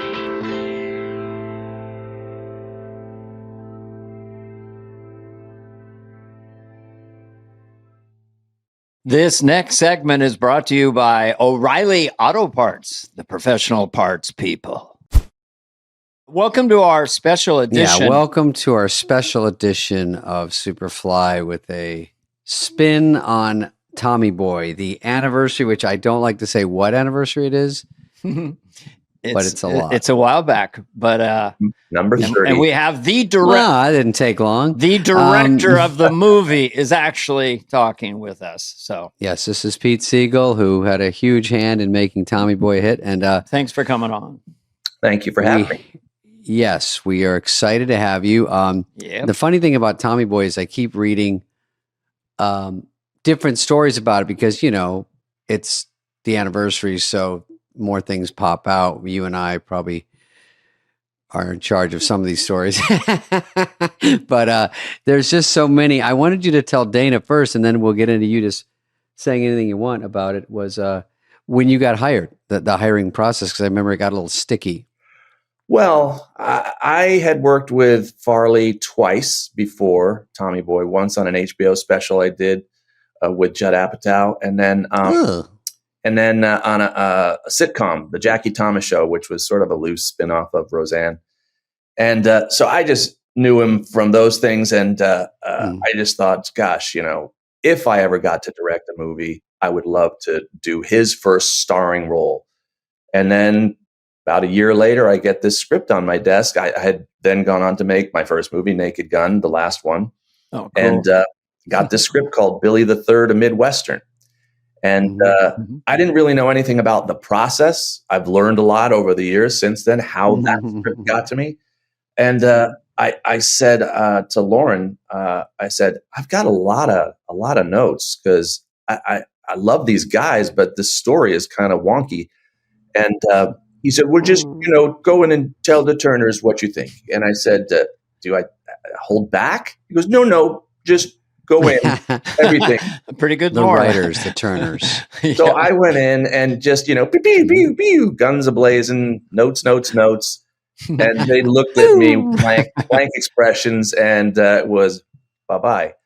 And so I left, and that was it. And then I thought, okay, well, I guess I blew that one. Weeks went by, weeks and weeks, and I get this, and I think I checked with my agent, hey, have they hired anybody yet? Oh, they're still looking. I'm like, okay, yeah, maybe some other people are feeling the same way. So I get a call then from Sherry. She said, I want you to come back in and tell me everything that you told Terry and Bonnie. I want to hear it myself. The head of Paramount, sorry. Yeah, Wow, Sherry Lansing. Yeah. So I thought, I feel like Honey on the Causeway. I'm all alone. So I went in, I hit that hallway, that long hallway to her office, and the door opened like she knew I was coming, and just arms out, honey. And she, the hook, line, and sinker, they were in. Well, they were also desperate. They'd, blown the hiatus. They desperately needed someone to come on. Right. And so that's how I got it. That was part one. This is a long story, so I'll just stop. I like when it gets a little ugly. The time frame is the hiatus because of is the summer SNL. hiatus from SNL. Yeah. So there's a time problem. We have a window. Yeah. Mm-hmm. And we blew that window. And what that means is now Dave and Chris are going to be having to fly back and forth, doing Saturday Night Live and shooting a movie in Toronto at the same time. Oh, right. This is bad. They could do it. So then, and it made the movie more expensive too, because it, what could have taken, 30 days was now going to take 45 days because we only shot 3 days a week with the guys. And did you stay in Toronto and just chill and maybe try to do pickup shots or anything you could without us? Yeah. I remember one time, with Farley especially, no one could double him, so he had to do all his own stunts because he was a better athlete than any of the stunt guys his size. But one day For sure. I had to shoot a shot of Tommy Callahan walking away from the funeral down this, row of beautiful fall foliage. and I used his double. Chris hated it because he said, "That's not how I walk. No more of that. I'm going to do every single shot." I'm like, "Okay, well then we're just sit here and wait." Who was this guy? Danny? Remember his stuntman? I think he used him a lot. I don't remember. Mine was Danny. His was probably a great stuntman, by the way. Yeah, great stuntman. The walking is a good inside baseball thing to talk about because actors get very particular about that. Yeah. Well, first time I went to, I think Chris was new to the show, went to an SNL party. We're out on the sidewalk. Hey, lady, whatever he does. And then he just jumps up in the air and just flies on his back on the cement. So this guy was a stunt. I mean, who's going to show off for you? He could really throw his body around, obviously. And he probably got hurt quite a bit. Well, Dave, you tell him about the 2x4. The 2x4 at the dinosaur place, prehistoric forest. Yeah. Well, I don't really remember this except remembering on the day of they take it, they score it. So they take a 2x4. Part of it's supposed to break easy and it's made of balsa wood, maybe. Yeah. With like the little rubber padding on one edge. Yeah. You know how it is, Dana. So, but I'm supposed to hit him in the face. We start a fight, which is a funny scene. We have this huge fight. But he sticks his head out to get hit. And of course, it's not an exact science, but I swing. And I don't know if it didn't break or did break, but Pete, you might know more, but I definitely hurt him a little bit on those because even if you get hit by an egg carton empty, it still hurts if someone's swinging at you. Try not to hurt the guy, but it's almost impossible. They didn't have it perfected. You finished that one. No, I think you hit him with the hard part of the 2x4. Yeah. And yes, it broke and he went down and, that must have stung. He wasn't happy. Yeah. Well, he was very good at taking hits. And also no one else knows how hard he's getting hit. You can't tell. And that was obviously a problem. And, but he just gets up. So probably stage 5 concussion, should have been choppered out of there. But when he doesn't want to show any weakness and he wants to show he's a pro and he wants to always get hit and fall down and show that, look, this doesn't bother me.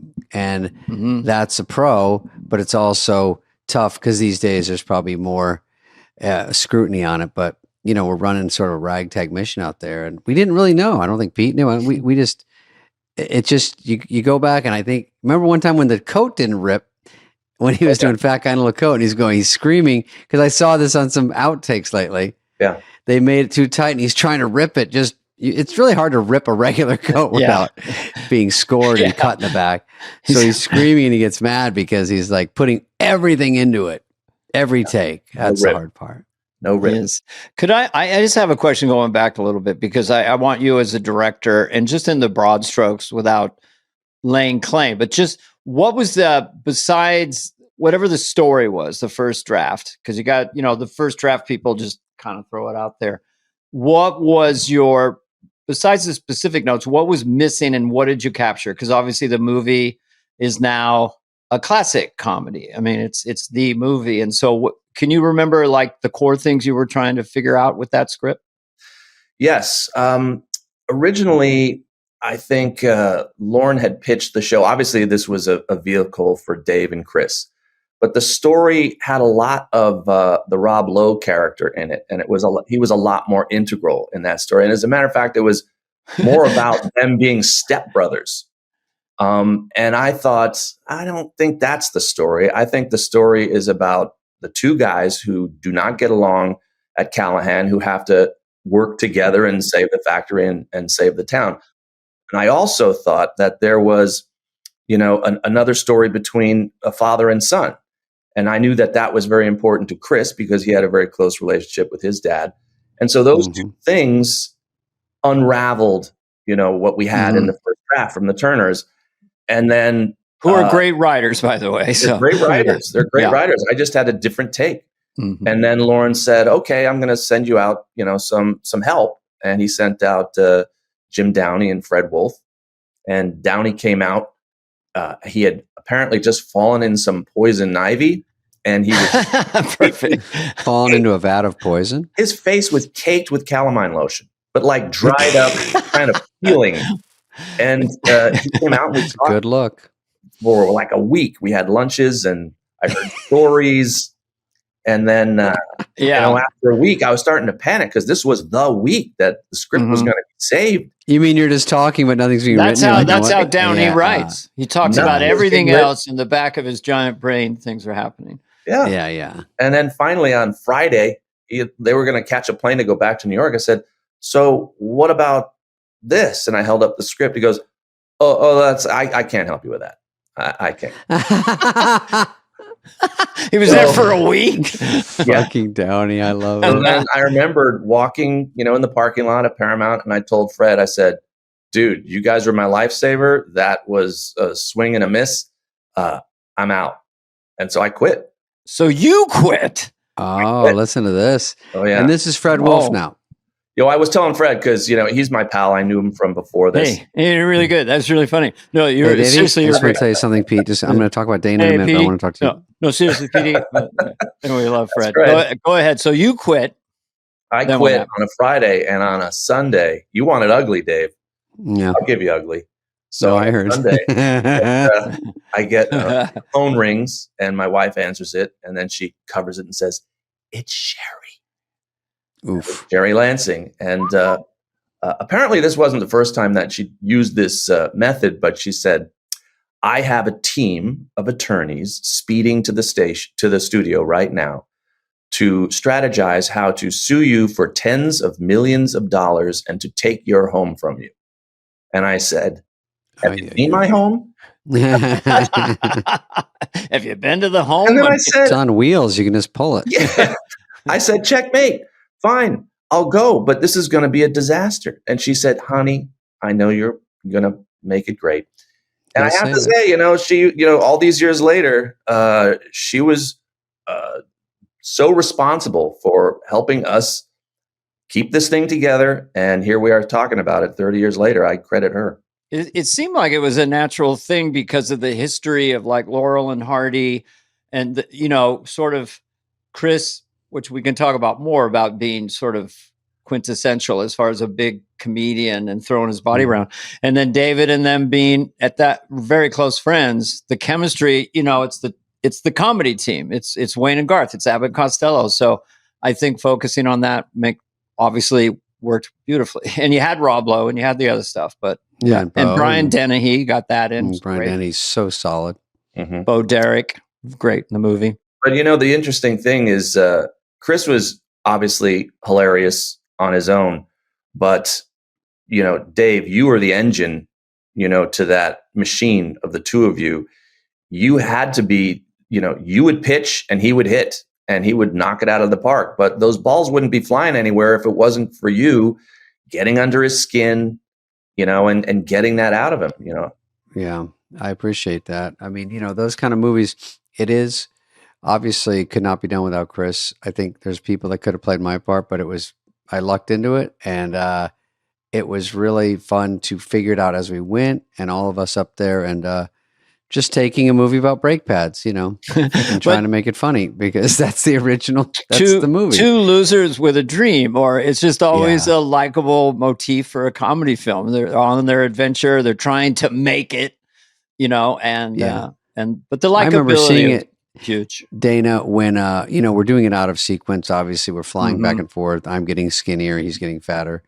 And we both feel sick and tired and the whole time. And so when it's all over, we know that scenes are funny, but we don't know how the movie's going to be. That's the problem with shooting out of sequence, which if people know, that's pretty much every single movie.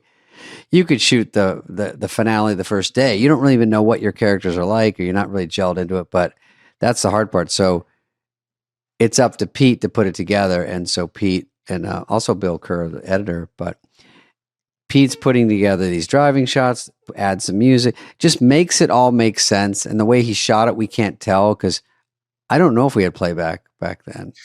We did, but yeah. Maybe we weren't the ones to watch playback. You know what I mean? It was sort of up to Pete, but the point is he made it all flow, added so much more. So when you see it, yes, it's funny performances, but everybody cannot. There's so many people that cannot drop the ball. The editor can't. Pete can't. We can't. And if you get it all right, you've been in a couple of those that when it works, it's so hard to get it right. Director's medium and landing the pathos on the boat at the end. That's unique, where it doesn't come off forced. It really comes off like, whoa, that hits you. We all know the feeling of running late and then inevitably running into car problems. It happens to all of us. Yeah, but thankfully, O'Reilly Auto Parts, as you know, O'Reilly Auto Parts, you're welcome. These guys have all the parts. They have everything you need for do-it-yourself stuff. Like, let's say I'm driving, raining, windshield wipers giving up. And then they're on intermittent, which I don't know. I think they're off. And then it's barely wet. Barely. And it goes, That's when you're driving a half hour later. You're like, are these still on? So I had mine break. But they weren't, they were just messing things up. They weren't cleaning it. So I had to go in, get some more. They tell you how to slide them on. It's not that hard. Folks at O'Reilly, they know what they're doing. Got thousands of parts in stock. If you're in a jam, stranded in a parking lot with bad windshield wipers like me or a dead battery, they'll test it for free. All right. And if it's toast, they go replace it. Windshield wipers, brake lights, random car noises that make you nervous. Yep. They've got you covered. Even if you have zero clue what you're doing, the team at O'Reilly won't judge. They don't judge. They just go, are you a novice? And I don't know what that means. So I go, yeah, I think so. So whether you're a car aficionado or an auto novice, O'Reilly Auto Parts is the place to go. Find what you need in-store or at O'ReillyAuto.com before your car decides to quit on you again. Well, we had, when we started filming, only 66 pages. Because I think I remember that. We started over. That's a little wispy, little light in the loafers. That's just so we can start. We have we have to have a fake reason to go. Exactly. Shoot something while they're writing or whatever. Yeah. And so the fact that you guys were at SNL gave Fred and me extra time to work on the script. And so as we were going, it was so exhausting because of this pressure of laying the train tracks out in front of the locomotive every day. That we did not know how the story was going to end. I had no idea. Yeah. And then Fred came up with a miracle scene, the scene where the guys are walking with Dan Aykroyd in the factory and the test dummies and all that. And that came in, and suddenly I thought, oh, okay, I see how the story can end, but how can we wrap this up emotionally? And I always had this idea of Tommy talking to the spirit of his father up in this water tower that we built that we never actually used in the movie. And it was kind of corny and it didn't work, what I was thinking. And so we're kind of stuck on we called in this writer named Len Blum who had written Stripes. Stripes. Yeah. And I said, dude, I don't know how to end this movie emotionally. And he said, let me take a look at the footage. And he saw the sailboat scene earlier after the funeral. And he said, well, why don't you just revisit that? And that's where he can be talking to the spirit of his father, and the answer will be the wind, Tearjerker. Yeah. No, it landed. That was it. Yeah. Well, I just this inside baseball, people would like it. Like when you first assembled and you do a test screening and you get cards back. What was the first test screening like? What was the range of the scores? I think the highest score we got was an 82. So we started in the 70s. But one thing, because I had just come from Naked Gun, and the Zucker brothers learned from the Marx brothers, who rehearsed all of their movies in dinner theaters so that by the time they got to the set, their material was tight and they knew what worked in front of a crowd and what didn't. That saved them. What the Zuckers did is they started recording the audiences sound-wise so that if you say, well, that got a big laugh, and then, David, if you were there, said, it got kind of a medium. Well, let's go to the tape. It was empirical. Okay. That's but then what we did, I had just been given, a Sony Handycam for Christmas, and it had that night vision. And so I said, hey, I got an idea. Why don't we hide this under the screen, and so we can see the crowd, and that'll help us shape the movie. That was the first time night vision was ever used. Interesting. And now it's standard. Oh, okay. So you see the crowd, you see the laughs, and then you're going to do a re-edit based on. If they don't laugh, you cut it out, and then if you see them shifting in their seats, they're bored. Look at what are we doing that's going slowly here, that. And what was David Spade's biggest laugh of the movie? Pete, I have to say that if I can remember back those old screenings, I think maybe the one that tested the highest was the deer smashing the car and us watching. Maybe. But over time, it is not the number one thing that is brought up. No. And what is? I mean, what happens over time when people see it 5, 10, 20 times? It's throwaway jokes. Yeah. That they remember. I mean, from Stripes, from all these old movies you picture. It's a Cinderella story and Caddyshack and just throwaway lines. But I think there was maybe Fat Guy in a Little Coat. Obviously, people still are aware of. One of my favorites was caught from you guys. And Fred and I were just like desperate to write down anything that you guys did funny in your interaction. Farley comes out of a wardrobe test in his suit, the iconic brown tweed. And he said, David, does this suit make me look fat? And you fire back, no, your face does. I'm like, that's going in. Yeah. That's going in. And that's how we heard about this thing he would do at SNL, Fat Guy in a Little Coat. Okay, we'll put that in. But he never sung it, Yeah, that was a good one. One thing that happened in the boredom of making a movie, because you and Chris were used to live TV, 1 take, 3 cameras, done. Yes. And suddenly we're doing multiple takes, multiple angles, and it would get boring. But in that boredom, so I shoot Fat Guy Little Coat, I shoot Chris's side, done.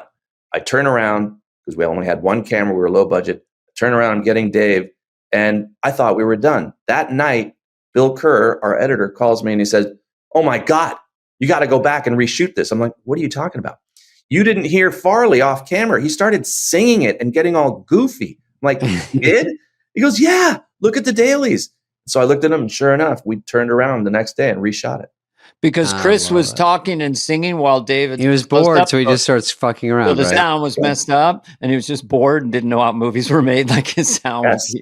Got it. Well, I think he was just doing it not even to get... Just like bored, and then it sounded actually funnier. I remember I saw an outtake recently that I don't remember, of course, where we're in bed at the hotel, and he talks about Zelensky, and I go, well, he's my nice guy. And then Chris starts hysterically laughing, and I try to hold the take, because maybe you use that one, but when people laugh, it's funny, but sometimes you can't use it. But if you wait a hair longer, you can cut away after. Yeah. But he laughs and he goes, what a fucking dick. Because I don't know, I guess it was the same thing, just giving it a different reading because of just we've done it too many times, that kind of thing. Yeah. Sometimes things happen. That is the thing about film is you're supposed to the crew's not supposed to laugh, and no one's supposed to laugh. And so there's this dinner table tension at Thanksgiving where where someone's saying the Lord's Prayer and so you're laughing. So there's that tension there that does create kind of fun moments. I remember seeing one of another outtake I'd forgotten about was we shot most of what was Callahan in some abandoned post office, and it had holes in the roof, and birds would get in, and birds would start chirping like crazy, having a fight in the middle of takes, and Chris could not hold it together because he just kept looking up at the birds on the set.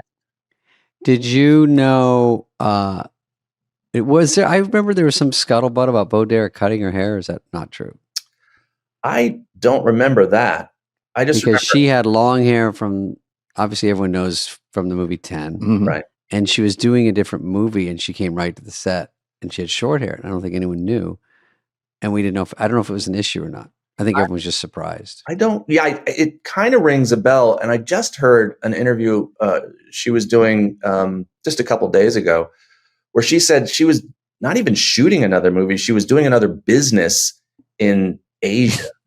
And she came and was got a phone call and was on the set the next day coming out of the pool in a bikini. Oh, yeah. I think I did hear that. And then she said, well, I must have been replacing someone. And I said, I don't think we had anybody. I don't remember. We were just so disorganized. Disorganized, yeah. We were just hiring someone the the next day. But so the first time I met her, she comes out, and it's they have to show the wardrobe to the director, and she comes out in a robe and she goes, "What do you think?" Yes, they do. So she opens up her robe, and first thing I'm looking at is Bo Derek from 10 showing me this bikini on her. I just stared straight at her eyes and said, "Fine, that's fine. Fine." Could not be more lovely. She was such a sweetheart, and such a great another addition. You don't really talk about a lot, but she was so good to have in there because people loved her. I think you said she was the biggest star in the movie, right? Well, Blake had just come off of 10, yeah, and we had come off of nothing. Also, remember these old outtakes that I think Skippy had? That they are somewhere. Maybe I have now. By the way, Pete gifted me with Skippy. When he comes to the door during housekeeping, and I think you said do one with undies on, one with maybe a robe, and then one with nothing.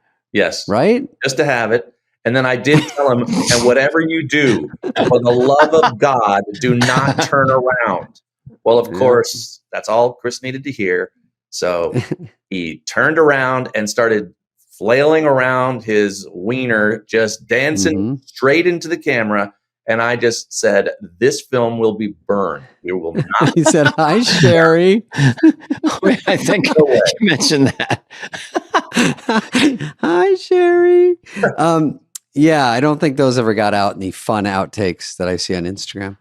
Do you feel, I tell you, I felt spoiled coming from SNL with Dana and these guys, just on a writing level and performing level. And then I go to Tommy Boy, and then I've done, some things in life I really love and some things that are a little tougher, but don't you feel spoiled when you get on a set and it's not like that? And you're like, oh my God, this is going to be tough. Yeah. I mean, people say because that movie is so well remembered, you must have had a blast making it. It wasn't fun making it. Wasn't that fun? Movies aren't fun to make generally. If you tell me it's a hit, I'll give you a hint. This will be a big tip for everybody. If you tell me it's a huge hit ahead of time, it will help a lot. Yeah. Well, but the fact that you don't know, and the bad ones are just as hard to make as the good ones. Yeah. That's the unfair part. Yeah. Yes. You worked all this. You did all this work, and it makes your career worse. Yeah. And you go, that doesn't make sense. No. And sometimes when things are going too well, I start to not trust it. And then I get into a weird mood that, everyone's so nice. Everything's so great. Everything's so funny. This movie's going to tank. Yeah. You never know. Well, I don't know if people understand this. Like, what was your longest day? Because on low budget films, sometimes you got to go and gold. Oh, I know that one. All right. I mean, because that's why you don't even know if it's English. If it's 24 hours. How long? I think I just saw Pete on the set of Bus Boys, and I did I ask you this, that the Factory, I think we did almost 24 hours. Is that possible? Close? Probably. It was definitely because we went day to night, and then we shot overnight until like 6 in the morning. In the high teens, did you say? Yeah. It had to be. Wayne's World had a couple of those where you're like... I think we only had it and we flew in on a weird thing like after the SNL after party, and then we start Sunday morning, and then we only have it for Sunday, but we go late, but they open Monday morning. So I think it was one of those where we all remember things differently, but I just remember I think we had a lot of cast in it. We had a couple stunts, and all that stuff just slows everything down. Yeah. That was a long one, but I think the most painful one was cow tipping. Was what? Cow tipping, because it was a night shoot I in the cold, the Great White North. And I don't know, my God, it must have been 0 degrees. And Chris had to, dive in the mud under a cow. And how are you? Yeah. And the sun was coming up. If you look hard, you'll see right over his shoulder when he comes up with the mud mask that you see the sun starting to rise, that we were just running out of time. Yeah. You remember the coldest day? I'll tell you this, Dana. Dana's glazing over, but here's the coldest day. Not at all. I'm just cold right now. This is a riveting reveal. Okay. I would say, Pete, because it started getting cold and then it got cold fast. Spade from Arizona was not ready and not loving it. I would say probably, in my estimation, we're standing by a billboard yelling about the bees to the cops, and then we're going, "Oh my God, Zelensky!" And I think we looped some of it because I couldn't formulate the words because my jaw was frozen. Well, what are we looking at? No, I'll see your cold and raise it on a movie. You'll see we only have light clothes on. Were you in Canada or Toronto? Yeah. Toronto. Okay. Yeah. My movie took place in Ontario, something like that. We were minus 30 Celsius, and me, Nicolas Cage, and John Celsius. Oh, paradise. Yeah. Trapped in Paradise with John. And we just fell down in the snow. It was all night shoots. A lot of frostbite. We were wrapped up like the Mummy, and then they take it off, and they go fans for the snow, so everything was going to be overdubbed. But yeah, so you guys were definitely below zero probably at night. I think we were close to that because I remember probably the same. We can't keep shooting and night shoots on top of that. Like every movie I do now, we're like, let's do splits or let's do some other way. Yeah, no, nights are the worst. Fucking worst. So, okay, well, go one more, Dane, and then we got to let Steve. Let our guy Pete go. How to put in context this movie? One thing I was going to say, and this will be a compliment alert for my partner in comedy, is David can do the cut. He can do kind of little, but it's always likable. It never comes with teeth, and so all his little put downs of Chris just always never went to the other level. So that's the chemistry of the two of them. And then with Chris Farley, just thinking when you watch his, guy down by the river and this movie and stuff, I just don't think we've seen another Chris Farley. There must be at one point we will. He's just a singularity in comedy in the last 30 years. And there's been brilliant people and brilliant movies, but he's something unique about him that is sort of irreplaceable right now. I mean, right? No, absolutely. Fellas? And at the 50th, the SNL 50th, I bumped into Paul Walter Hauser, who's going to be playing Chris. The Chris Farley story. And I said, look, if you ever want to grab a lunch, I'll tell you stories. So that's going to be, he's a great actor. Should. I talked to him at one of my shows. He came and we talked about it. He's got an uphill battle, but I said, good luck to you. The guy's a good actor. So. Yeah. Chris had that throaty when I'm just, that thing that's really hard to duplicate. He'd put so much into that, that would be what I would try to advise that actor to try to get that tone and get that energy. I says. I go, you're making that a full update bit? He goes, oh yeah. He goes, I says right to him, I says, and that's his whole bit. I go, a fucking full update? He's like, yep, and it's gonna kill. And then it did. Shit. That's so funny. Yeah. Well, Pete, thank you, bud. Thank you. I will say to Dana's point quickly, when I'm on the bench, I don't know if it's your idea or whoever's idea, I'm kind of borderline mean to Chris the whole movie, but when I'm on the bench, I say he's my only friend. That's erases it. Dude, I just watched, there was a screening last night, and exactly when that scene came up, that was really nicely done the way you did it. It was very genuine, it was very real, and it kind of made the whole arc of your relationship with Tommy Callahan work, that scene. Yeah, it helped it make sense. The put down. Yeah, because they just feel sorry for me. It's like a song, and then he's my only friend. It's just exactly. Filmmaking. Well, congratulations on being the director of one of our all-time classic comedies and everything else you've done. Naked Gun. But anyway. Appreciate it. That segment was brought to you by O'Reilly Auto Parts. Whether you're a car aficionado or an auto novice, you'll find the employees at O'Reilly Auto Parts are knowledgeable, helpful, and best of all, quite friendly.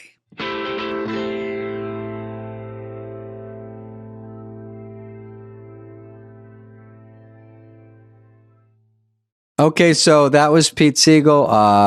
Great talking to him. I do want to jump on that.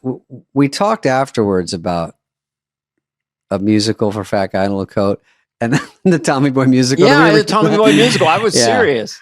And then on Broadway, and then we could do Richard, my character, who never had a friend, and so I get to do Your idea was a song. You sing a little song. I mean, it'd be so funny. I never had a friend. I walk away from Tommy on the bench and go sing. Yeah. And maybe I thought this is interesting casting. I get played by Ariana Grande.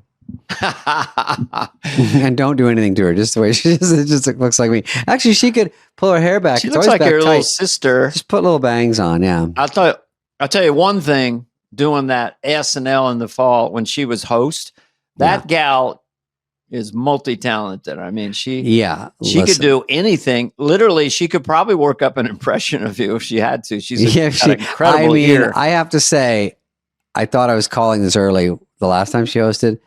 That I wanted to get word to her. So funny. And she's really good. She did Jennifer Lawrence. It was funny. Yeah. Then she goes in the thing where she sings all these different songs in the radio station. Different voices. And she's so talented. And she's such a little twig. And she just rips it out with a great voice. And she's cute, funny. I mean, I don't know how she does it. That show is tough. And I'm so tough. And it makes me crumble. But I did Jennifer Coolidge with her and Chloe. Oh, that's right. Mm. And that was fun. She had a blast. I mean, I think that people don't do sketch comedy all the time. When it's working, it's really fun, you know? Right. I almost want to see Wicked literally just for her because I just want to see, I know nothing about Wicked, but she's good and she sings well. Wizard of Oz, basically. Yeah. Let's not. Did you know that Oz never did give nothing to the Tin Man? That he didn't already have. Who is that? Go. Who is I know it is already. I'm just saying for people listening, I'm going to give you 3 seconds. America. That's the band America. Yeah. And that song is nothing to. I never understood that as a kid. Have you ever realized some words as a kid you don't understand because you don't know what it means? Like they say like a phrase or something you've never heard, and now you get older, you go, "Oh, now I get what that meant." Right, because you remember the movie. You had nothing. I didn't know he was saying Oz. That was such a clever little thing to say. Yeah, instead of the Wizard of Oz. Oz never did give nothing to the Tin Man. Like the Tin Man didn't have a heart, right? Yeah. Yeah, but they said, but he didn't already have. That he already had it. The whole theme. The whole theme of the movie. I didn't get it. The whole movie. Anyway, so you were 2. We'll quickly show the machete story just to show it's true, and then we'll move on.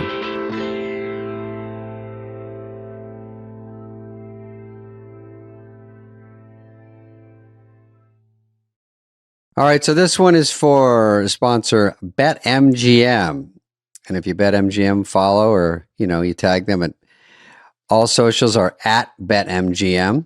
They are the sports book born in Vegas. BetMGM's NBA Fast Break, free to play. Jimmy Fallon, have you heard about this? Yeah, it's free to play every day. It's like insane. You just win prizes. Yeah. Okay. Well, you get it. Yeah.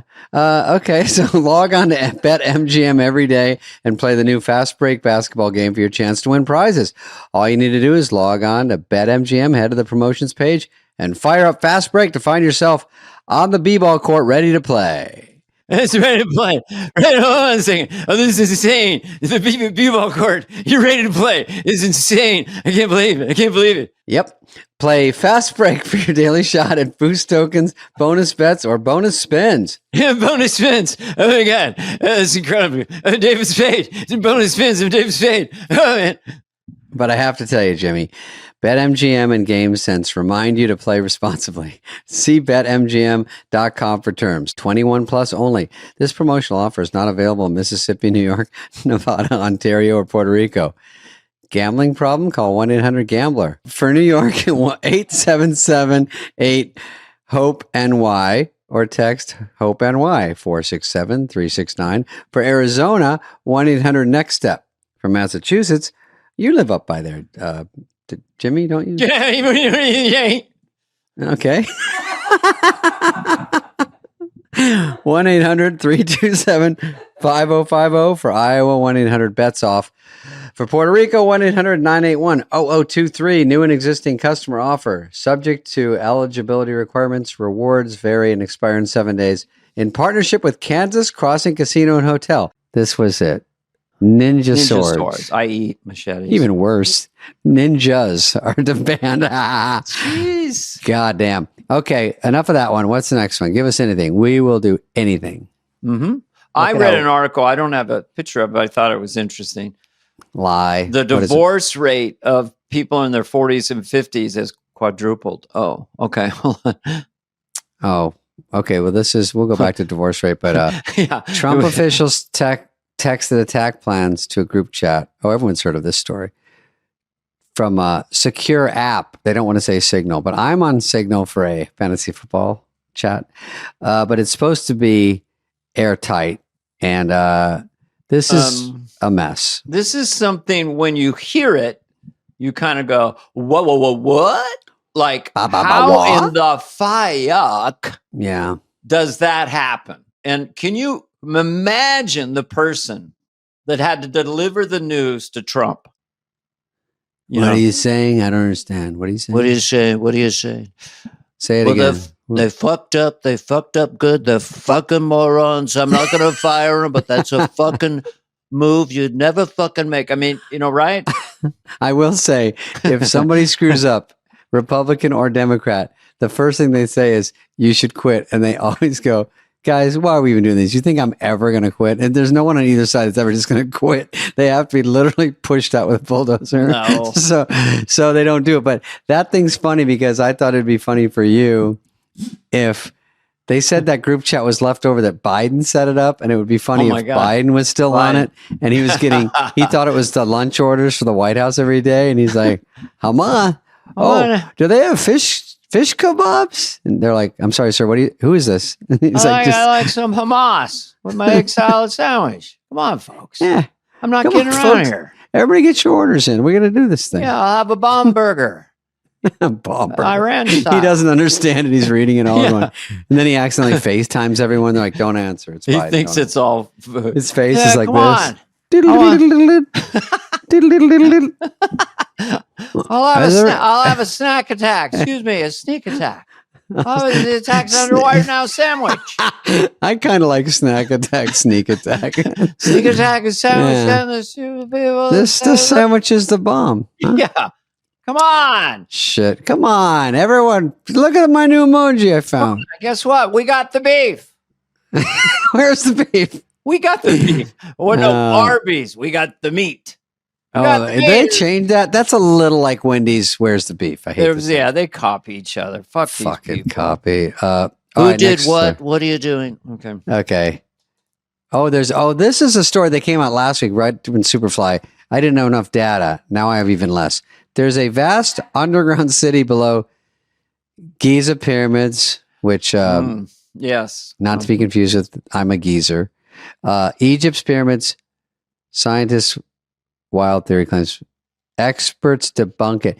I will say it's a riveting story if it's close to true. That they have these, you can't see, but in those infrared heat-seeking, that photo above. Yeah. It says, they're too specific. Now, if you can't see it and you're just going by, there's a mass down there, there's something down there, and it goes down about 3 football fields. That's interesting enough. But they're like, and it had sparklers on it and a Christmas tree light. And I'm like, it's underground. You can't know all that. Right? Well, look, this is a provable thing. Right now, people said it's real. It's debunked. So somebody go in there and dig them up. Let's dig them up. Send Biden in there. I'll go in there and check and see if it's a Patuma Parataco, the Pharaoh. Look. Paratactyl? What was it? Tubaku? I can't remember the famous Just go with Tut. Tin Cup. King Tut. Tutankhamun, that guy. Remember in 4th grade you'd study the Egyptians? Yeah, we got a lot in common. By the way, they still don't know how the pyramids got built. So fuck, dude, it's so dialed in. There's copper in there. There's things there that make them like electrical rods for some UFO shit. I'm all in. I want a secret alien city to be there. I honestly do. I really want a secret alien city under the pyramids. I'm scared. So we can kind of relax and go, we're not alone. Like, does it really matter that we're not alone? But we may not be. I'm alone. a little. My conclusion is that we aren't alone, and I'm a little relaxed about it because they could kill us so fast that at least they're not doing it. Mm-hmm. But I had heard Roswell was lightning knocked him out of the sky, and then they were like, they don't feel so hot, because they crashed. And they're like, everyone just be cool, nothing to see here. And there's like, oh, there's a lot to see here, dude. I know. That's them talking to the aliens. They're like, there's a lot of shenanigans with the JFK report coming out. A lot of let's keep that quiet and don't let anyone know that. So you don't have to be a conspiracy theorist to kind of ask questions like, okay, I think if any of that shit happened, even 9/11 right now, people would shoot so many holes through that so fast. Like back then, it was a world all through life. This is what's in school. This is what you're taught. But when people ask a few questions and it trips them up, you go, wait, it shouldn't be that hard. Like, right. What's this? What's this? So it is fun to follow those stories. Some are true, some aren't, but. Oh, yeah. Stephen A. Smith. There is no doubt that LeBron James is the second greatest basketball player of all time. None. No doubt. Never in question. Anyway. Well, Stephen A. Smith would take a swing at LeBron. This is where it goes a little haywire. I don't think he should bring this up because when I saw him talking, he's like, obviously LeBron could pound me, fine. But LeBron's like a physical specimen with the best doctors and trainers in the world. Best sense of the word. Yeah. So, and one's a sports reporter. So it's like, let's take that out of the equation of who could win it. But anytime you get in a beef with someone, there's always in the back of your mind, what if we get in a fight? Because it gets tempers flare. If LeBron put his weight behind it, at his size, he could really hurt somebody. Oh, yeah. Stephen A. Smith's kind of slender. I mean, he's pretty tall, but he's not LeBron. And he knows, but it's just gotten to playground stuff. LeBron did post an image of him 10 years ago. He said he had dislocated shoulders of him boxing. And Stephen A. Smith said it was a bad look. And then he came back today with a 15-minute diatribe. Yeah, defending the whole thing. He wasn't making fun of Bronny. I mean, it just sort of, who was it? Albert Brooks that said life is like high school with money. Guys. Yeah. I mean, it's also like there's people I don't like out there in showbiz, and it's like high school. You're not going to get along with everyone. And so it's okay to, did you hear that? Not funny. What did Heather say? When I plug in my phone, can you hear what it says?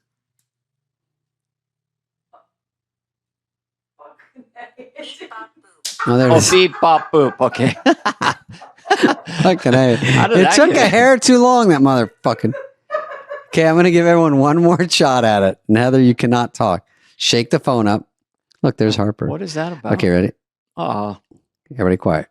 On the set, we're rolling. Beep, bop, boop. That's a good one.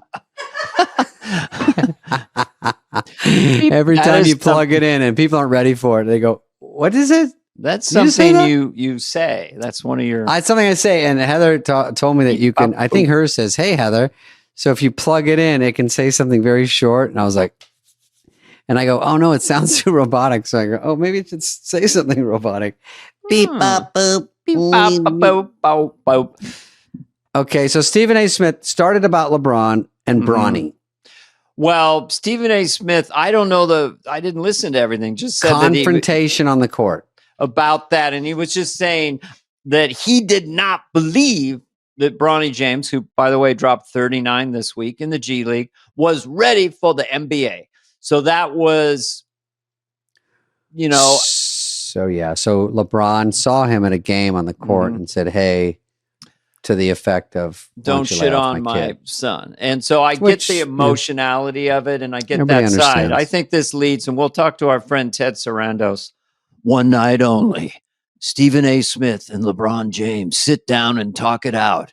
Then LeBron James will put on a 100-pound weighted suit, and they will go 3 rounds with David Spade as the referee. I'm the ref? Okay. And Dana Flarfo as the announcer. No, we're both the announcers. No, you open. I do a cute 10. I do my You do a few up front. Sweet potatoes. Just that part of your act. And then, celebrity boxing should come back. I'm just on Team Bronny. I think he's in the toughest position for any young athlete. I think he's brave to do what he's doing. LeBron's being the dad. And I hope in the end of the day, Bronny becomes a good NBA player and his dad will eventually retire. He can't play to 50 in the NBA, can he? You know, let's look at a clip. What a hot take I had there. Yeah, that was a hot take. That was a hot take. That was a Luke take. Mm-hmm. All right, next story. Sweet potatoes. Sweet potatoes. Oh, I thought this was interesting. Oh. It's one of those where you have to listen to it. Is it too boring? Theo wanted a comedian to, that's what you do in big comedy movies. And Jim wanted an actor who would make him listen, who would react, who would get it. It's a buddy-buddy movie. And the studio wanted a comedian will just try to top me. And then we're into that. And that's not what this is. There's a heart to this. There's these two guys. They're stupid as hell, but there's a heart to them. I got the role, and I was aware that others wanted someone else, but I knew that Jim, Pete, and Bobby Farrelly wanted me. So we all went to Breckenridge, Colorado. It's an interesting showbiz story. And the first morning, we shot the scooter. Me and Jim driving down the mountain pass, and I say, I got to pee, and he says, I got this script ahead of time. That was the first day, pulling into Aspen, supposedly, and the snot coming down, getting off the scooter. That was morning hilarious. one. He stays on his Jim back. didn't work the rest of the week. We went to the lodge. We did the chairlift on the pole with the tongue on the pole. Didn't work the whole week. Why? Because he was broken? We did the tongue sitting there getting pulled off. I didn't figure it out either. We did going into the ski lodge, crashing the skis. Funny. Physical comedy. Now we do the snowball in the head. Now we get to Thursday and Friday, and Jim hasn't worked yet. And I may be in Dumb and Dumber, but I'm not stupid. The audition is still going on. I come to find out they're going to assemble these scenes featuring me. And we're all somewhere going to look at them over the weekend. And somebody is on call. Somebody who's a comedian is waiting to hear whether he's going to go do the movie or not. Mr. Nobody told me. Carey. But you could feel it. Maybe I'm just hallucinating. I don't know. Maybe I'm being paranoid. I don't know. Okay. I wait Sunday. I get the call. See you Monday morning, 6 a.m. Huh. Maybe I'm wrong. Go into makeup Monday morning. Cliffhanger. Now we're shooting a scene with me and Jim. Jim walks into the makeup trailer, pats me on the shoulder, leans in and says, just keep doing what you're doing. They love you. Kept walking. Jim Carrey's a friend of to this day. That's what he said. All right. They offered me, or they reached out to me to play the sidekick. For real? Yeah. And that doesn't seem like a stretch. Well, I think Jeff Daniels was great. And by the way, all those scenes that they showed were physical comedy. You know, you would have been great. I didn't think of that. The tongue throws the snowball, falls down. So throws it too hard, I think. But it worked. It worked great. He played it. You know, he's a serious actor, and he hosted SNL. Incredibly down to earth guy. Lives in Michigan his whole life, and he played it. He played funny. It really worked. And with Jim Carrey as such a supernova, you wouldn't want anybody you wanted something juxtaposed to him. So it worked. I mean, it's a classic comedy. It's great. That's what he's saying. The studio wants a comic. Jim wanted him, and he's basically Jim saying, you got to try out. We can't have two Jim Carreys. We have to, and that's what would have happened. And that was his tryout. I thought that was interesting that people don't know. He had the whole week with no scenes with Jim, and everyone just watching and going, and then they go, is he funny? They're saying, can he be funny? Yeah, and he did a good job. Okay, yeah, he did. He was absolutely hilarious in the movie. Well, Dana, you were perfectly pleasant today. You were a lot of fun. I thought that Pete Siegel, he called you Dave, and you called him Pete. I called him Peter, and I call you David. I thought that was kind of interesting. But it was nice revisiting that movie, and we had fun talking about everything. T-Boy we had a lot of trivia in there I liked. And I'm feeling more and more positive the more I hear information from other funny people and people in the industry. Not to jinx it, but this movie, Busboys, I just feel like it's the right timing for sort of what's coming out. I'm just saying. I'm going to look at it this weekend. I'm going to look at it rough. And then we get to start to needle it. So I'm thinking it might be good. So I'm excited. It felt funny. We did it. So let's see. This has been a presentation of Odyssey. Superfly is executive produced by Dana Carvey and David Spade. Jenna Weiss Berman of Odyssey, Heather Santoro, and Greg Holtzman. Hope you liked it. Ooh.